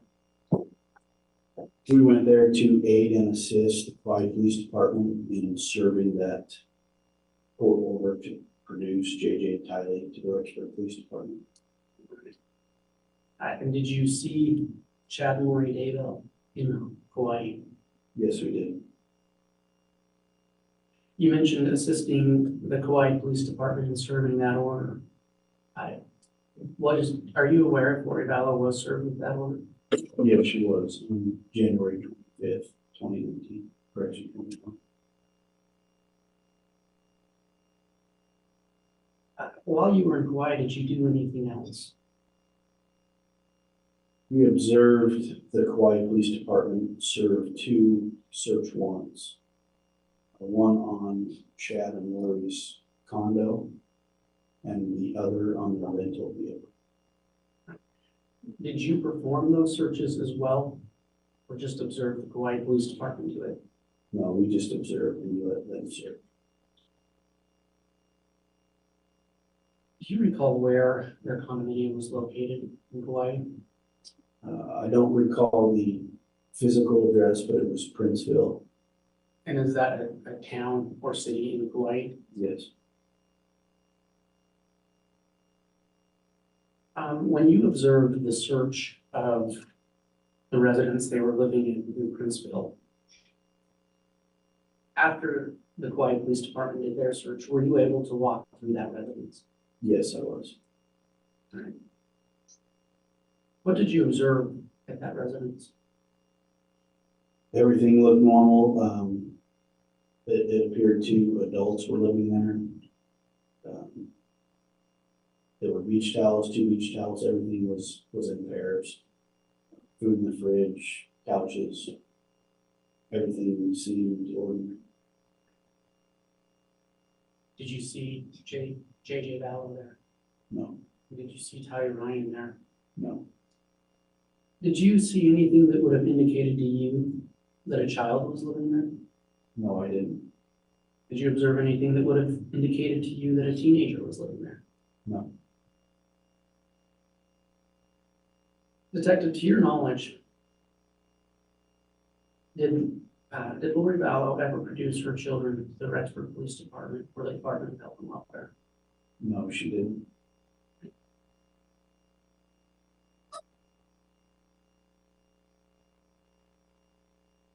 Your Honor, I'm going to ask that the witness be handed State's Exhibit 6.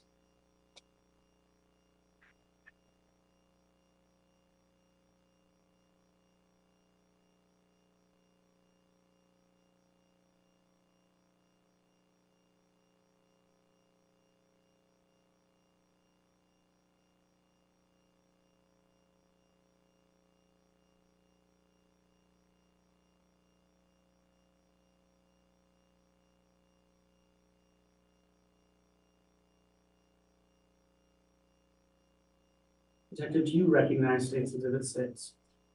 Yes, I do. What does it purport to be? It's a photograph of Tyler Ryan. Did you have, as part of your search, did you look at Tyler Ryan's social media? Yes, we did. To your knowledge, was this image obtained from her social media? It was taken from her Instagram account. And so as part of your search, did you personally observe her Instagram account? Yes, I did. And did you personally observe this image on Instagram? Yes, I did. Is this a true and accurate representation of what you observed on Instagram? Yes, And also, as part of your investigation, did you see other pictures of Tylee Ryan? yes, I did. And is this individual, is that a true and accurate representation of Tylee Ryan? Yes, Your Honor, the state would move for State's Exhibit 6 to be entered into evidence. No objection, Judge. Very well. Exhibit 6 has been offered and admitted without objection, so it's in the record and will be published if you wish, Mr. Board. Thank you. Detective, is this the exhibit we were just speaking of? yes, it is.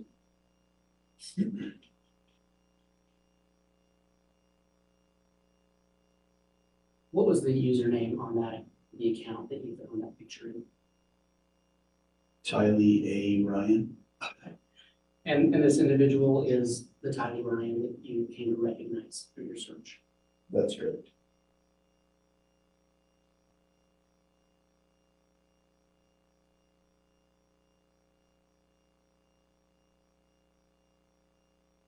Detective, I want to ask you about the phrase proof of life. Are you familiar with that phrase? I am. As a detective, what does that mean to you? Proof of life is any documentation, any video, photograph, anything that we can use to show the last time somebody was saw alive or seen alive. Pursuant to your investigation, did you find a last known proof of life for Tylee Ryan? Yes, I did. How did you locate that? That was taken from Lori Vallow's iCloud account. And what, do you know which iCloud account it was taken from? Lori for style at iCloud.com. And what was the form of that proof of life? It was a photograph of Tylee taken at West Yellowstone. Your Honor, I'm going to ask the state, or the witness behind the State's Exhibit 29A, 29B, and 13, and I believe these come in by way of stipulation. All right, take a look defense me as well.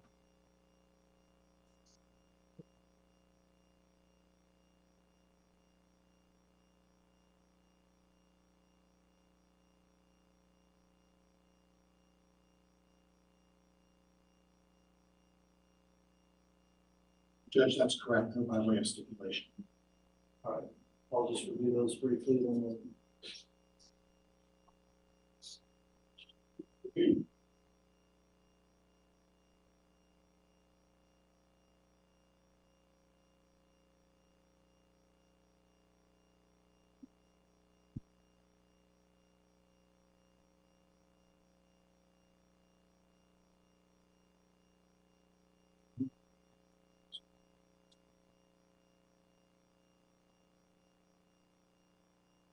Have a quick sidebar with counsel. Sure.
be submitted to the witness.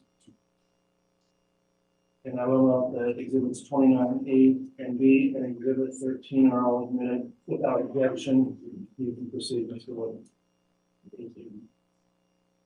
Detective, would you look at State's Exhibit 13?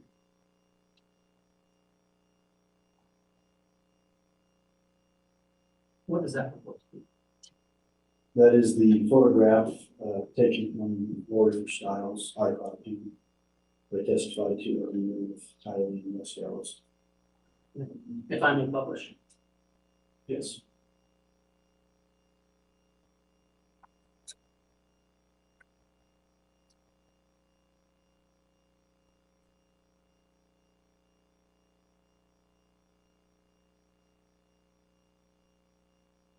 You can just identify the individuals in that photograph, detective. Sure. The little boy is JJ Vallow.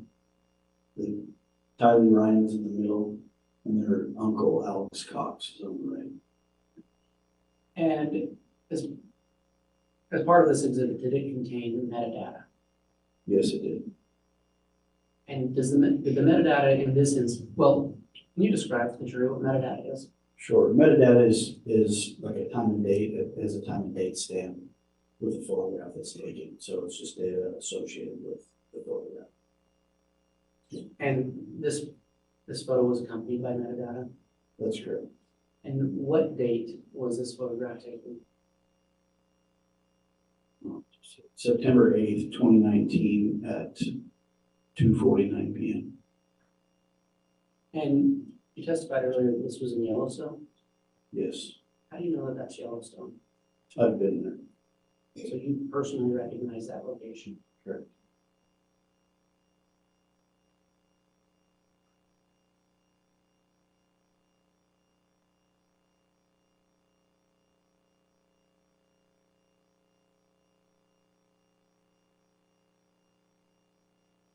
Detective, revisiting this idea of proof of life.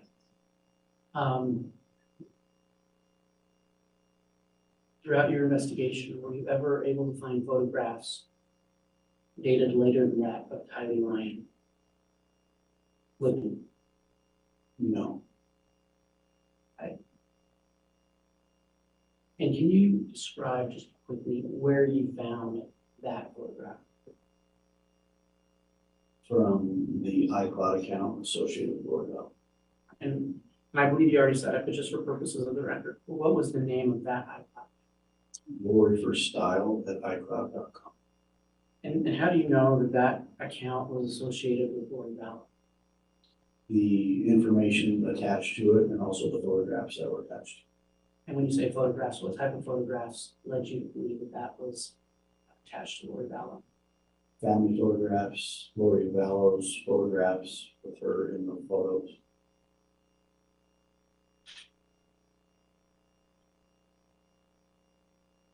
Detective, pursuant to your investigation, are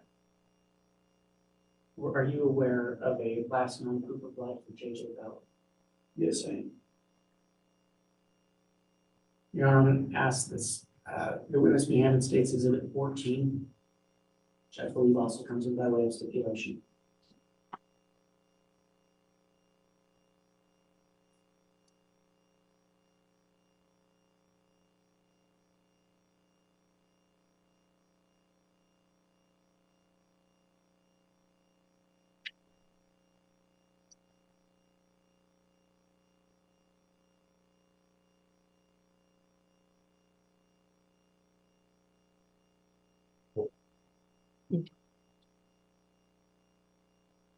Confirm on the record again, Mr. Wood, that it's been stipulated to and no admitted if it is. Is there an objection to the 14 being admitted? No, Judge, it was entered by stipulation of parties. Or 14 is admitted. Detective, what is State's Exhibit 2? That is a photograph of JJ sitting on a couch in what appears to be the front room of apartment 175. And where did you locate this picture? That was also on Lori for Style, iCloud.com.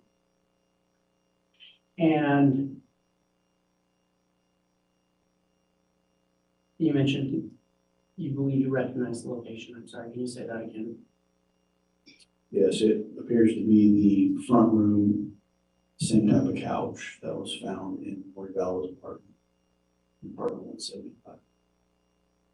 And did this picture have, well, may I publish it for the jury, Your Honor?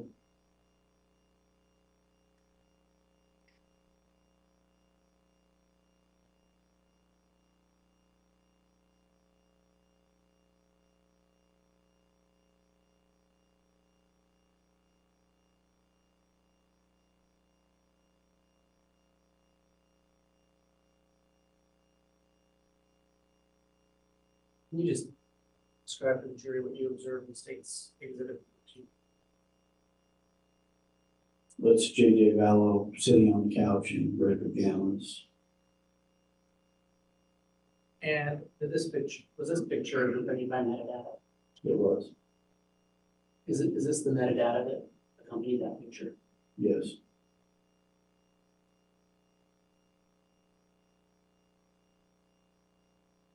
Can you, what was the date of that picture? September 22nd, 2019, Did you know what time of day it was taken? 11:46 a.m.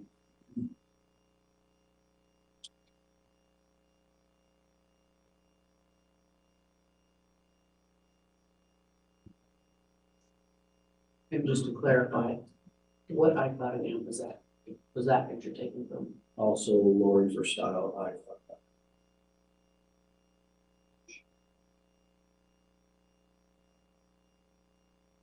So Detective, you testified earlier that, well, you testified earlier that an order was served on Lori Vallow to produce her children. Correct. And I believe you already testified that she did not produce her children. Correct. What was the next step in your investigation after that? Our next step in that investigation was to reach out to anybody that would possibly know where JJ was. Who would you reach out to? We reached out to family, the FBI, other agencies, anybody that would take our calls, tips that were coming in. Detective, while you were doing this investigation, were you aware of any investigation in Fremont County regarding Tammy Daybell? Yes, And what did you know? Were you a part of that investigation? I was a part of it, but my focus was mainly JJ and Tyler.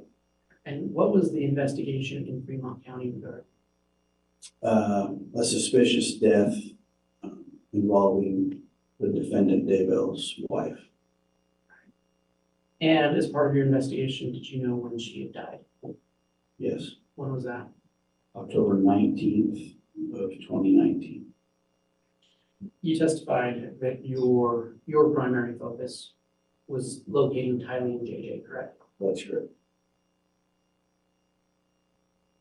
Your Honor, we just have a very brief sidebar. Yes.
to make every effort to be concluding trial each day at 3:30, including today.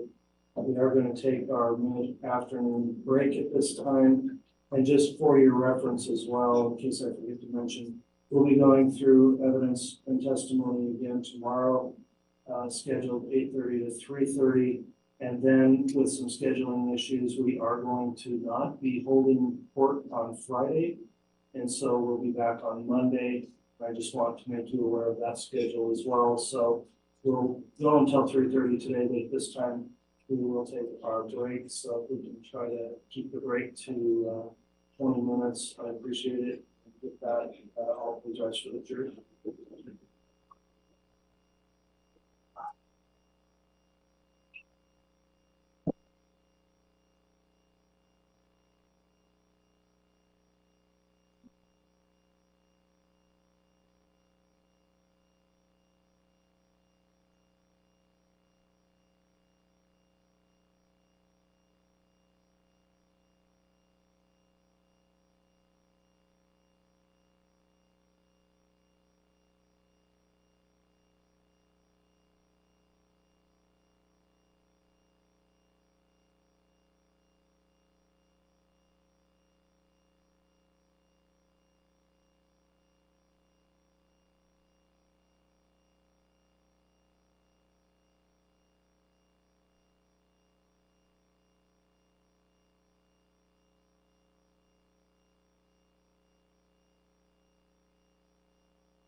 Thank you. Please be seated.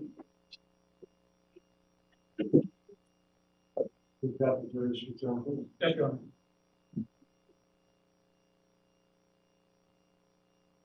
Council, while we're waiting for the jurors, we will take up on the record at the conclusion of today, after the jurors have dismissed, the issue of further stipulated exhibits, and I'll bring that up before we conclude for the day.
All rise.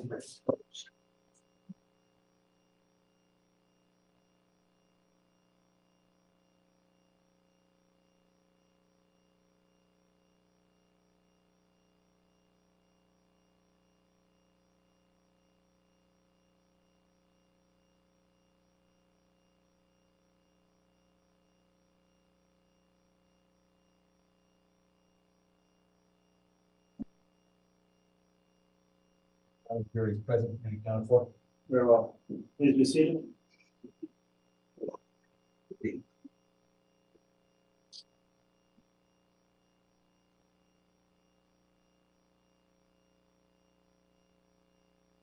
All right, we're back on the record after our mid-afternoon break. Mr. Wood, if you'd like to continue the examination of the witness, and I'll remind the witness, of course, you're still under oath. Mr. Wood.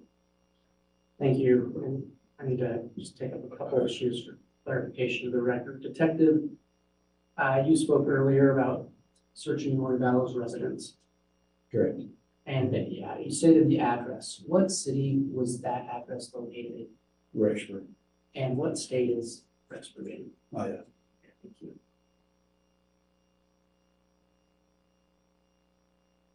Detective, as part of your investigation, did you ever help execute a search warrant on the Daybell, on Chad Daybell's residence? I did. I executed a couple of warrants. Okay. When was the first one? January 3rd of 2020. And Chad Daybell's residence, what county is that located? Madison County. Is what, so what's his address? 202 North, 1900 East.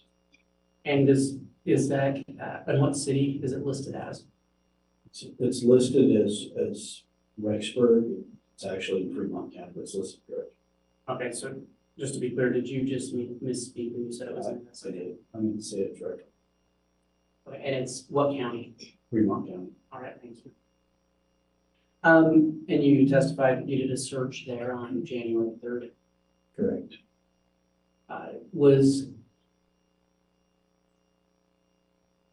Was that search in aid of another investigative agency? It was Which agency was that? Fremont County Sheriff's Office.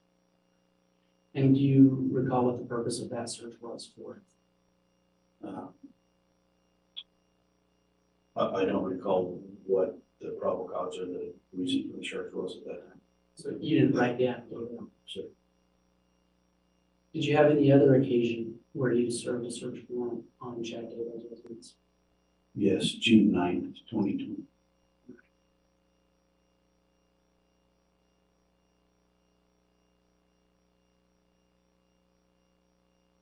When you served that warrant on June 9th, 2020, what time did you arrive at Chad Daybell's residence?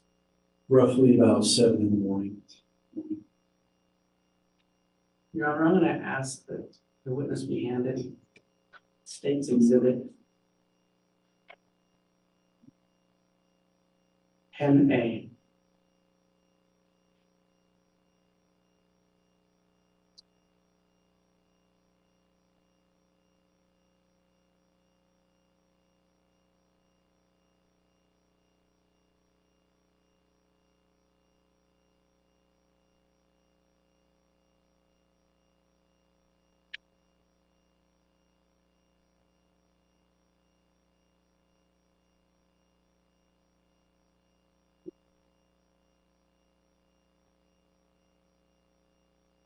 Detective, are you familiar with State's Exhibit 10A?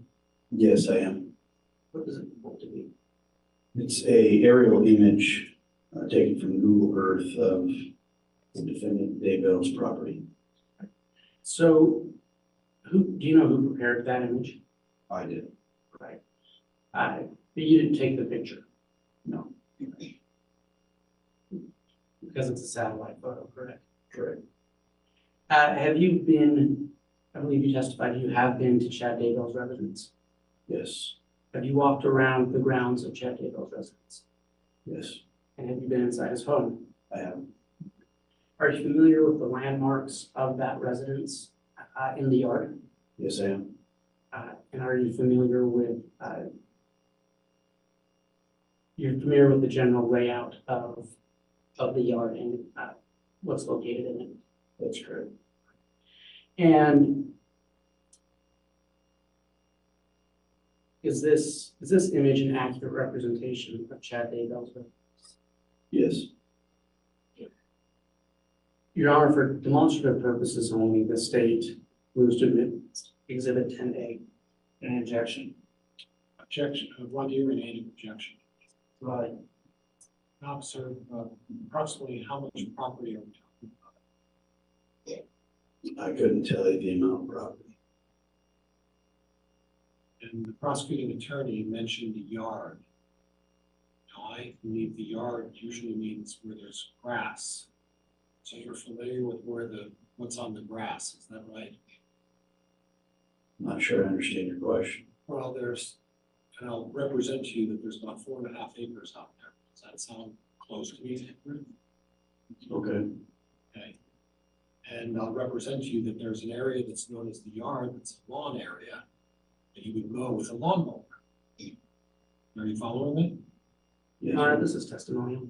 Yeah, Judge, he says that he's familiar with the yard. Well, I understand. I think we're going into cross-examination now, which will be permitted. The question is on an issue of foundation or other objection, whether or not the exhibit gets admitted. So, Mr. Pryor, what would be the foundational objection? He hasn't testified, Judge, that he's familiar with pasture, 3.5, 4 acres of property that go beyond the yard. All right, response, Mr. Wood? I think the question was adequate. All right, based on foundation and with the testimony of the witness about his knowledge of this property, court will overrule the foundation objection, allow the exhibit 10A to be admitted, and you can go into those issues like on cross, Mr. Pryor. Thank you. Thank you.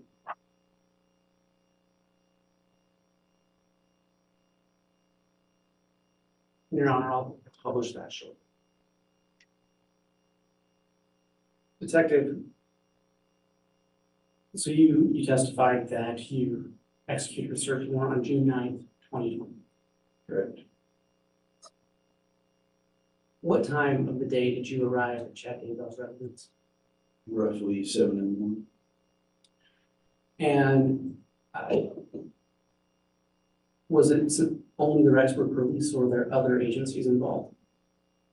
At that time, there was Fremont County and Rexburg City Police that went to his house at 7. And did any other agencies help you that day on that search? They did. Who were they? The FBI ERT team, which is the evidence recovery team, the Attorney General's office, Fremont County. I believe that's it, Okay. And you testified you got there about 7 o'clock. yes. When you first arrived, who was with you? So I do apologize. Could I have a quick sidebar with council? I'd like to discuss this exhibit briefly.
All right, Mr. Wood, apologies for the court's interruption, discussing that last exhibit. You can continue with your direct examination of the witness.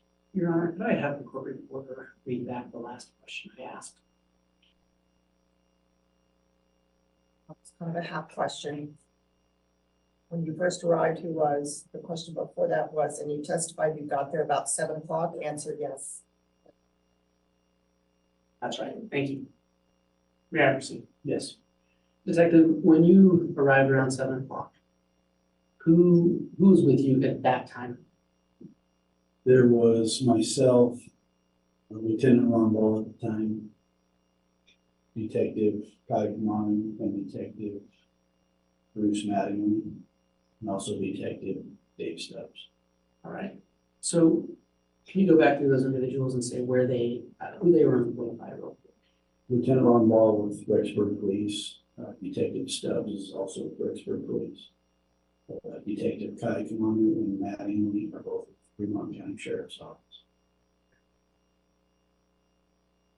And just for clarity of the record, is Detective Ball still with the Rexburg Police? No. Okay, and what organization is he with now? Madison County Sheriff's Office. And Detective Kai Kamani, was he still with Fremont County? No, he's also with Madison County Sheriff's Office. All right, that's just for clarity, thank you. So when you got there, what did you do? Initially, we knocked on the front door.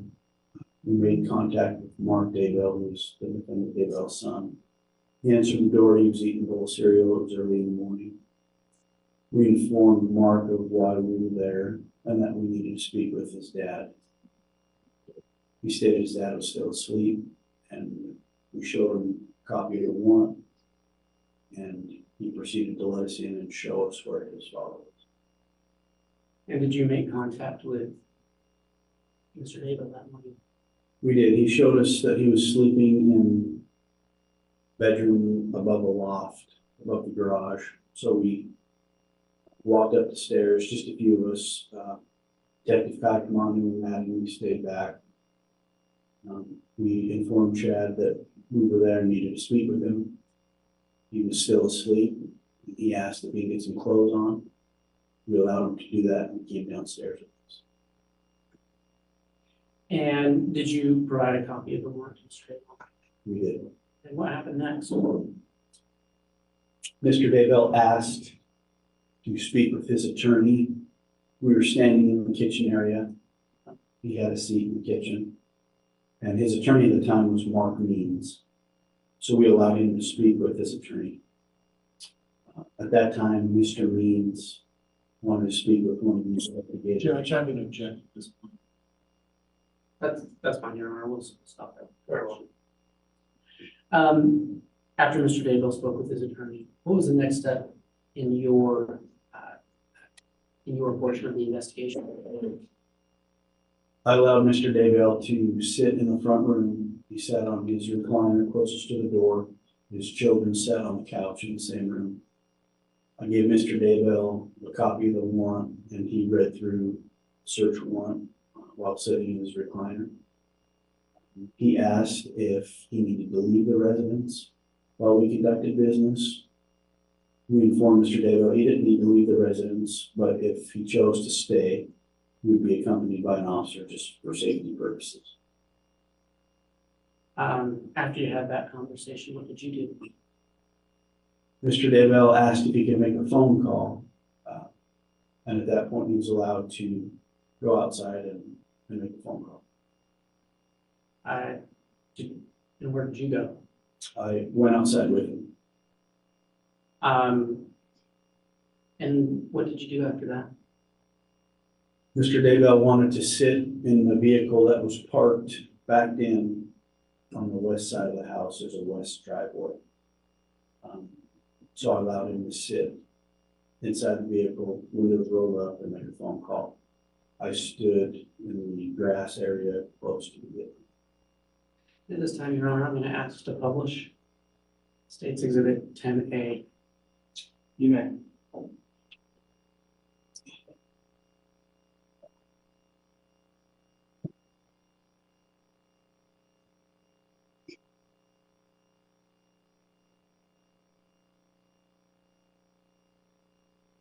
Detective, do you have that pointer? Yes, I do. Can you point out where the front door of Mr. Daybell's residence is? In that image, or where it would locate? There's two doors. I don't know which one Mr. Daybell used as a front door. I can tell you there's a door right here and a door on the back side. So Mr. Daybell was roughly, that's not the vehicle he was in, but it's roughly parked in the same area. And I was standing here in the grassy area.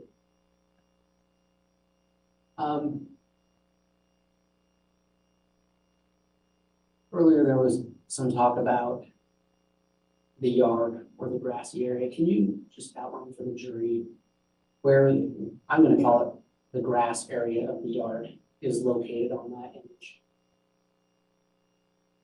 The grass area is right through here. And is that a driveway behind the house as well? Yes, there's a driveway here. And to the just east of that, what is that? Is that grass as well? There was grass here. There's like a little shop area. There's a shed here. And then this is, I guess you would call pasture area. Did you observe any livestock there? No. Detective, you testified, if you can show again where Mr. Daybell was and where you were in relation to him when he went outside to make a phone call. So Mr. Daybell was sitting in a vehicle fairly close to this location. He was sitting in the driver's seat. He was backed in. I was standing here just observing Mr. Daybell make the phone call. And did you observe his behavior while he was making that phone call? I did. What was the nature of the behavior? What was he doing? Initially, he was just on the phone, and I was watching him. But as the call progressed, he had the phone in his right hand and was intently looking over his right shoulder. And so I found it odd. I wanted to see what he was looking at. So I maneuvered myself to see what he was so intently looking at. And when you did that, did you attempt to orient yourself so that you would be looking in the same direction you perceived him looking at? That's correct. What did you see when you did that? So with the vehicle backed up here, he was looking over his right shoulder in this direction. I stood over here, kind of in front towards the roadway to see exactly what he was looking at. And when I looked that way, I saw this area, this pond area. Now, let's look at that pond real quick. If you can just kind of run the pointer around it so the jury's sure where it is. Right here. And There's a tree right here, thank you. and then a pond. And when, at the time, you noticed Mr. Daybell looking over there, was there any activity going on over there? There was. So like I testified, we got there about 7 o'clock. When we made contact with Mr. Daybell and the scene was secure, we radioed for the other units that were staged about 1.5 miles down the road that they can come start marking things off in the search warrant. So as time passed, Mr. Daybell was reading the warrant on his recliner. While he was doing that, there were ERT members and other officers that started marking off different sections in the backyard that we wanted to search. Now, Detective, just for clarity of the record and for the jury, I believe you defined ERT earlier, but can you tell the jury again what ERT is? Evidence recovery team And who are they associated with? with the FBI. Now, Detective, were you the lead of executing the search warrant that day? I wasn't in charge of the search warrant.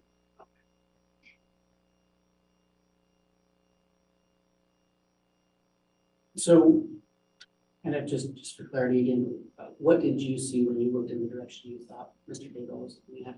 Or I guess, what activity did you see?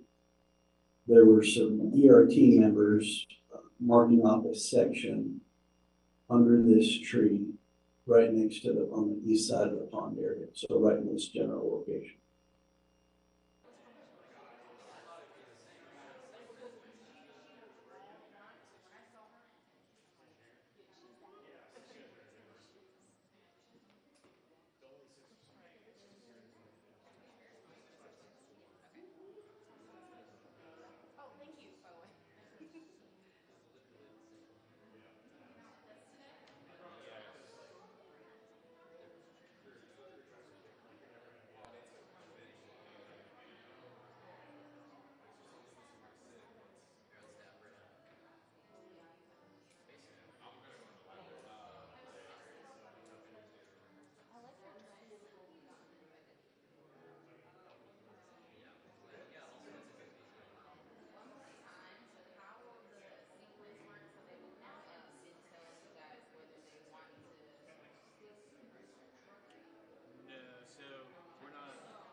Approximately, what time were you doing that? I'd say roughly probably 9 of them, that one. Who was the team leader of the ERT team? His name is Steve Daniels. And how long did you sit in the fire pit? I would say probably 35, 45 minutes. And so when you sifted, what kind of tool did you use to do that? It was a wooden sifter. We would scoop shovels full and put it in the sifter, and wooden handles. You would just shake back and forth. And any larger debris would stay on the top of the wire screen. And did you find anything of interest while you were sifting through the fire pit area? Not at that time, no. Did you move to another area of the search? I did. When approximately did you do that? You asked for a time? Approximately, yes. Probably 10-ish maybe. And why did you move? There were ERT members and some other members of law enforcement that had marked off a place under this tree next to the pond. They had called and wanted some other people over there to help with that area, so I left the fire pit area and responded to this section right here next to the tree and concrete. And what did you observe when you got over there? I observed ERT marking off, they had already marked off probably a 6x6 section.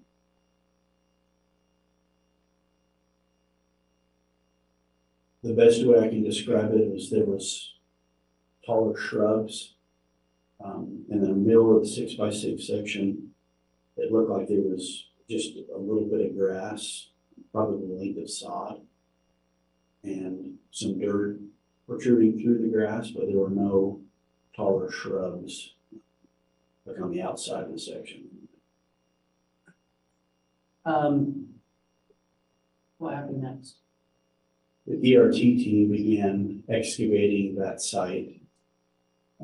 They removed a top layer of soil, took off the shrub and the top level of dirt. And what did you see under that? At that point, you could see what appeared to be 3 large white rocks.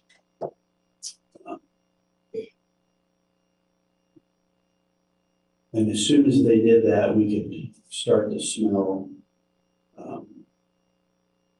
the odor that, through my training experience as a decomposing body. Let's talk about that. Have you, on other occasions through your work, smelled the decomposing body? Unfortunately, yes, I have. And is there a distinctive smell to you that you associate with that? There is.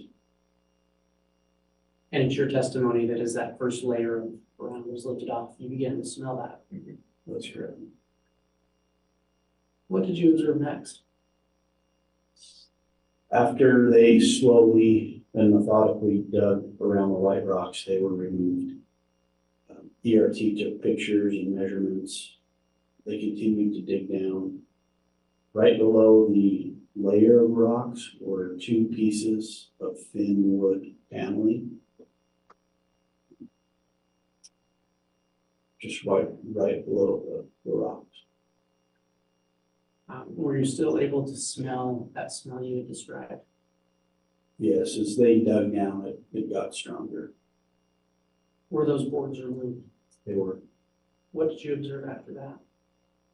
So after the boards were removed, you could see the discoloration of dirt. So you had dry dirt, and then underneath the boards was like a wet, moist type dirt. So it was pretty obvious there, the distinction between the soil.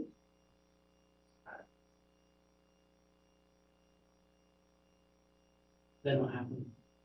They continued to brush away the wet soil, and at that point, you could start to see a black round object start to protrude through the dirt. And describe that object. About what size was it? Initially, it just looked like a littler black round object. They dug down further carefully, and it appeared to take shape of the crown of a human head.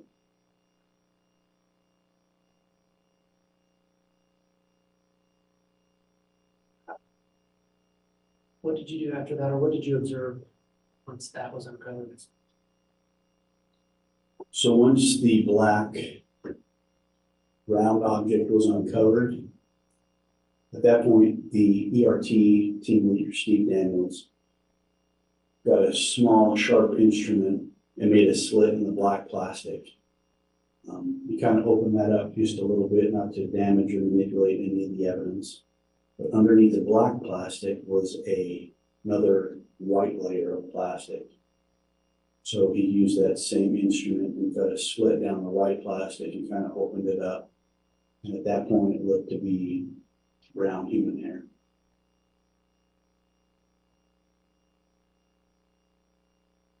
After that was discovered, what happened next?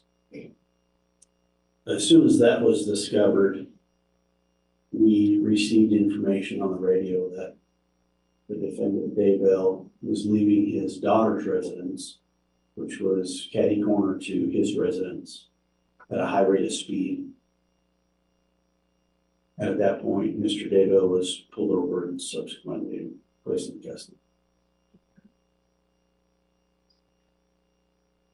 Did you go back to the site where what appeared to be a human head was located? I did. When I got back to what we ended up calling burial site, they continued to excavate around that black plastic. And after they excavated and took the dirt off the plastic, it revealed what appeared to be a small body wrapped in black plastic with duct tape around it. Thank you. Your Honor, I know the time. Yes. This would be a good place to stop for the day. All right, we are going to try to adhere to this court schedule, so it is 3:30. This time then, I am going to complete trial for the day. I've got one additional issue I'll take up outside the presence of the jurors. However, the jurors will be excused here momentarily. As you're leaving for the evening, then, ladies and gentlemen of the jury, as I will try to remember to tell you each and every day, or when we leave breaks, longer breaks, please do not discuss this case amongst yourselves or with anyone else. Please don't do anything to investigate this case. If you see any media coverage of the case, please try to avoid that so you can remain impartial. And with that in mind, that will conclude our first day of evidence. So we'll allow the jurors to be excused at this time. All rise, please.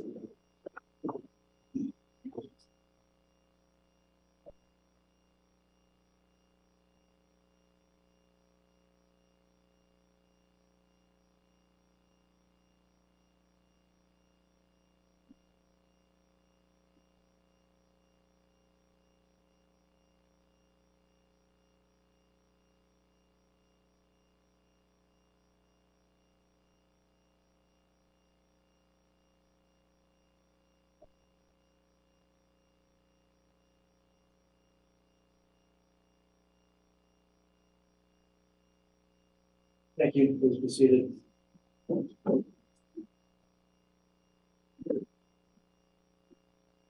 Detective, if you want to go ahead and step down off the stand, we're going to just argue this motion.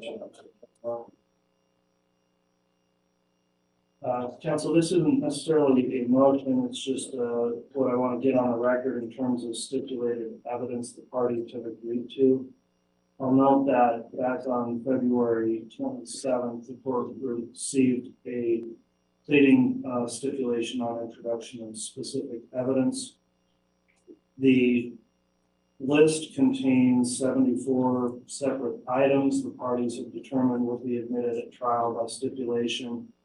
And let me just first begin there and inquire from the state, is this still an accurate representation of evidence that's going to be proffered and admitted by stipulation to your understanding? To the state's understanding, it is, Your Honor.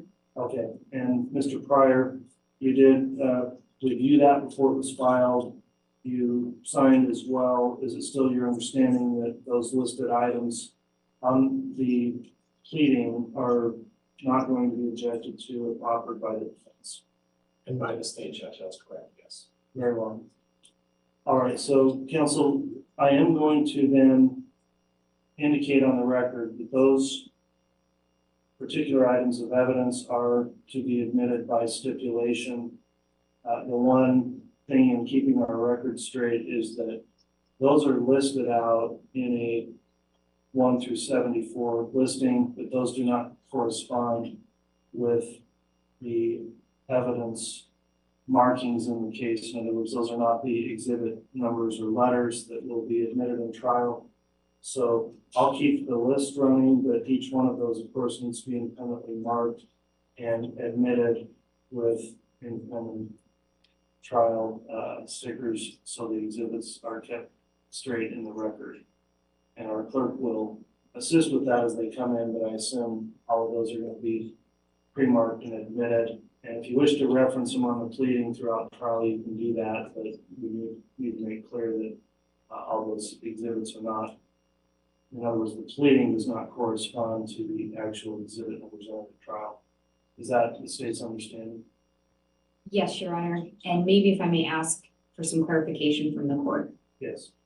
We do have in here, one of the stipulations covers essentially documents that are in relation. If we have a business record affidavit or a custodian of record affidavit, then we would stipulate that the documents covered or the exhibits covered would be admitted. Does the court want us to introduce those business record affidavits or custodian of record affidavits as their own exhibit? I'll let defense weigh in, but I think that makes the most sense to me. Separate affidavits should be admitted as separate exhibits, so those can be tracked down later if someone's referencing the record. Judge, they're stipulated exhibits, so I'll let the prosecutor decide how they want to handle it. Okay. Thank you, Your Honor, because I think at the end of the day, the affidavit itself is stipulated to, but really what matters is the content and documents covered by that affidavit or what's actually going to be admitted as evidence. So, but we have those if the court would like those admitted as well for the record. Yeah, so they'd be separate. The affidavit itself, laying foundation for the other exhibits would be a separate exhibit. And Judge, Yes. Judge, you will note that of my 54 exhibits that the state has agreed and stipulated to admit, the individual exhibits are the same numbers as the stipulation that we put on the record. So in other words, number one on the stipulated list makes mention of some phone cell right information.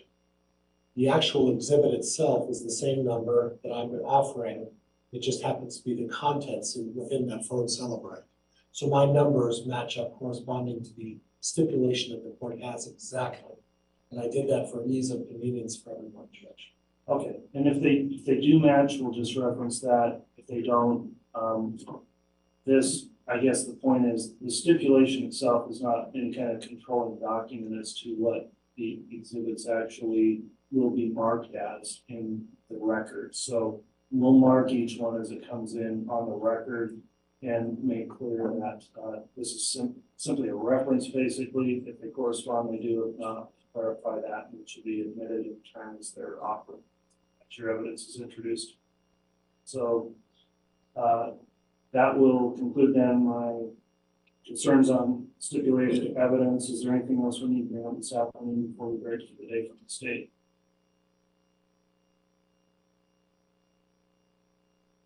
No, Your Honor, thank you. All right, anything further from the defense? Judge, just briefly, the state and I will meet about that issue that we had at the sidebar, just the last one, to discuss the parameters.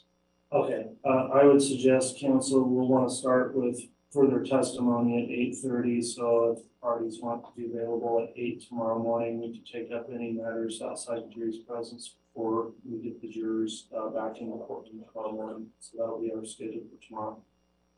Okay, thanks everyone in attendance today for complying with the court's conduct order. You can be excused and we'll complete trial for the day. Thank you. All rise, please. Folks, make sure you take all your things with you.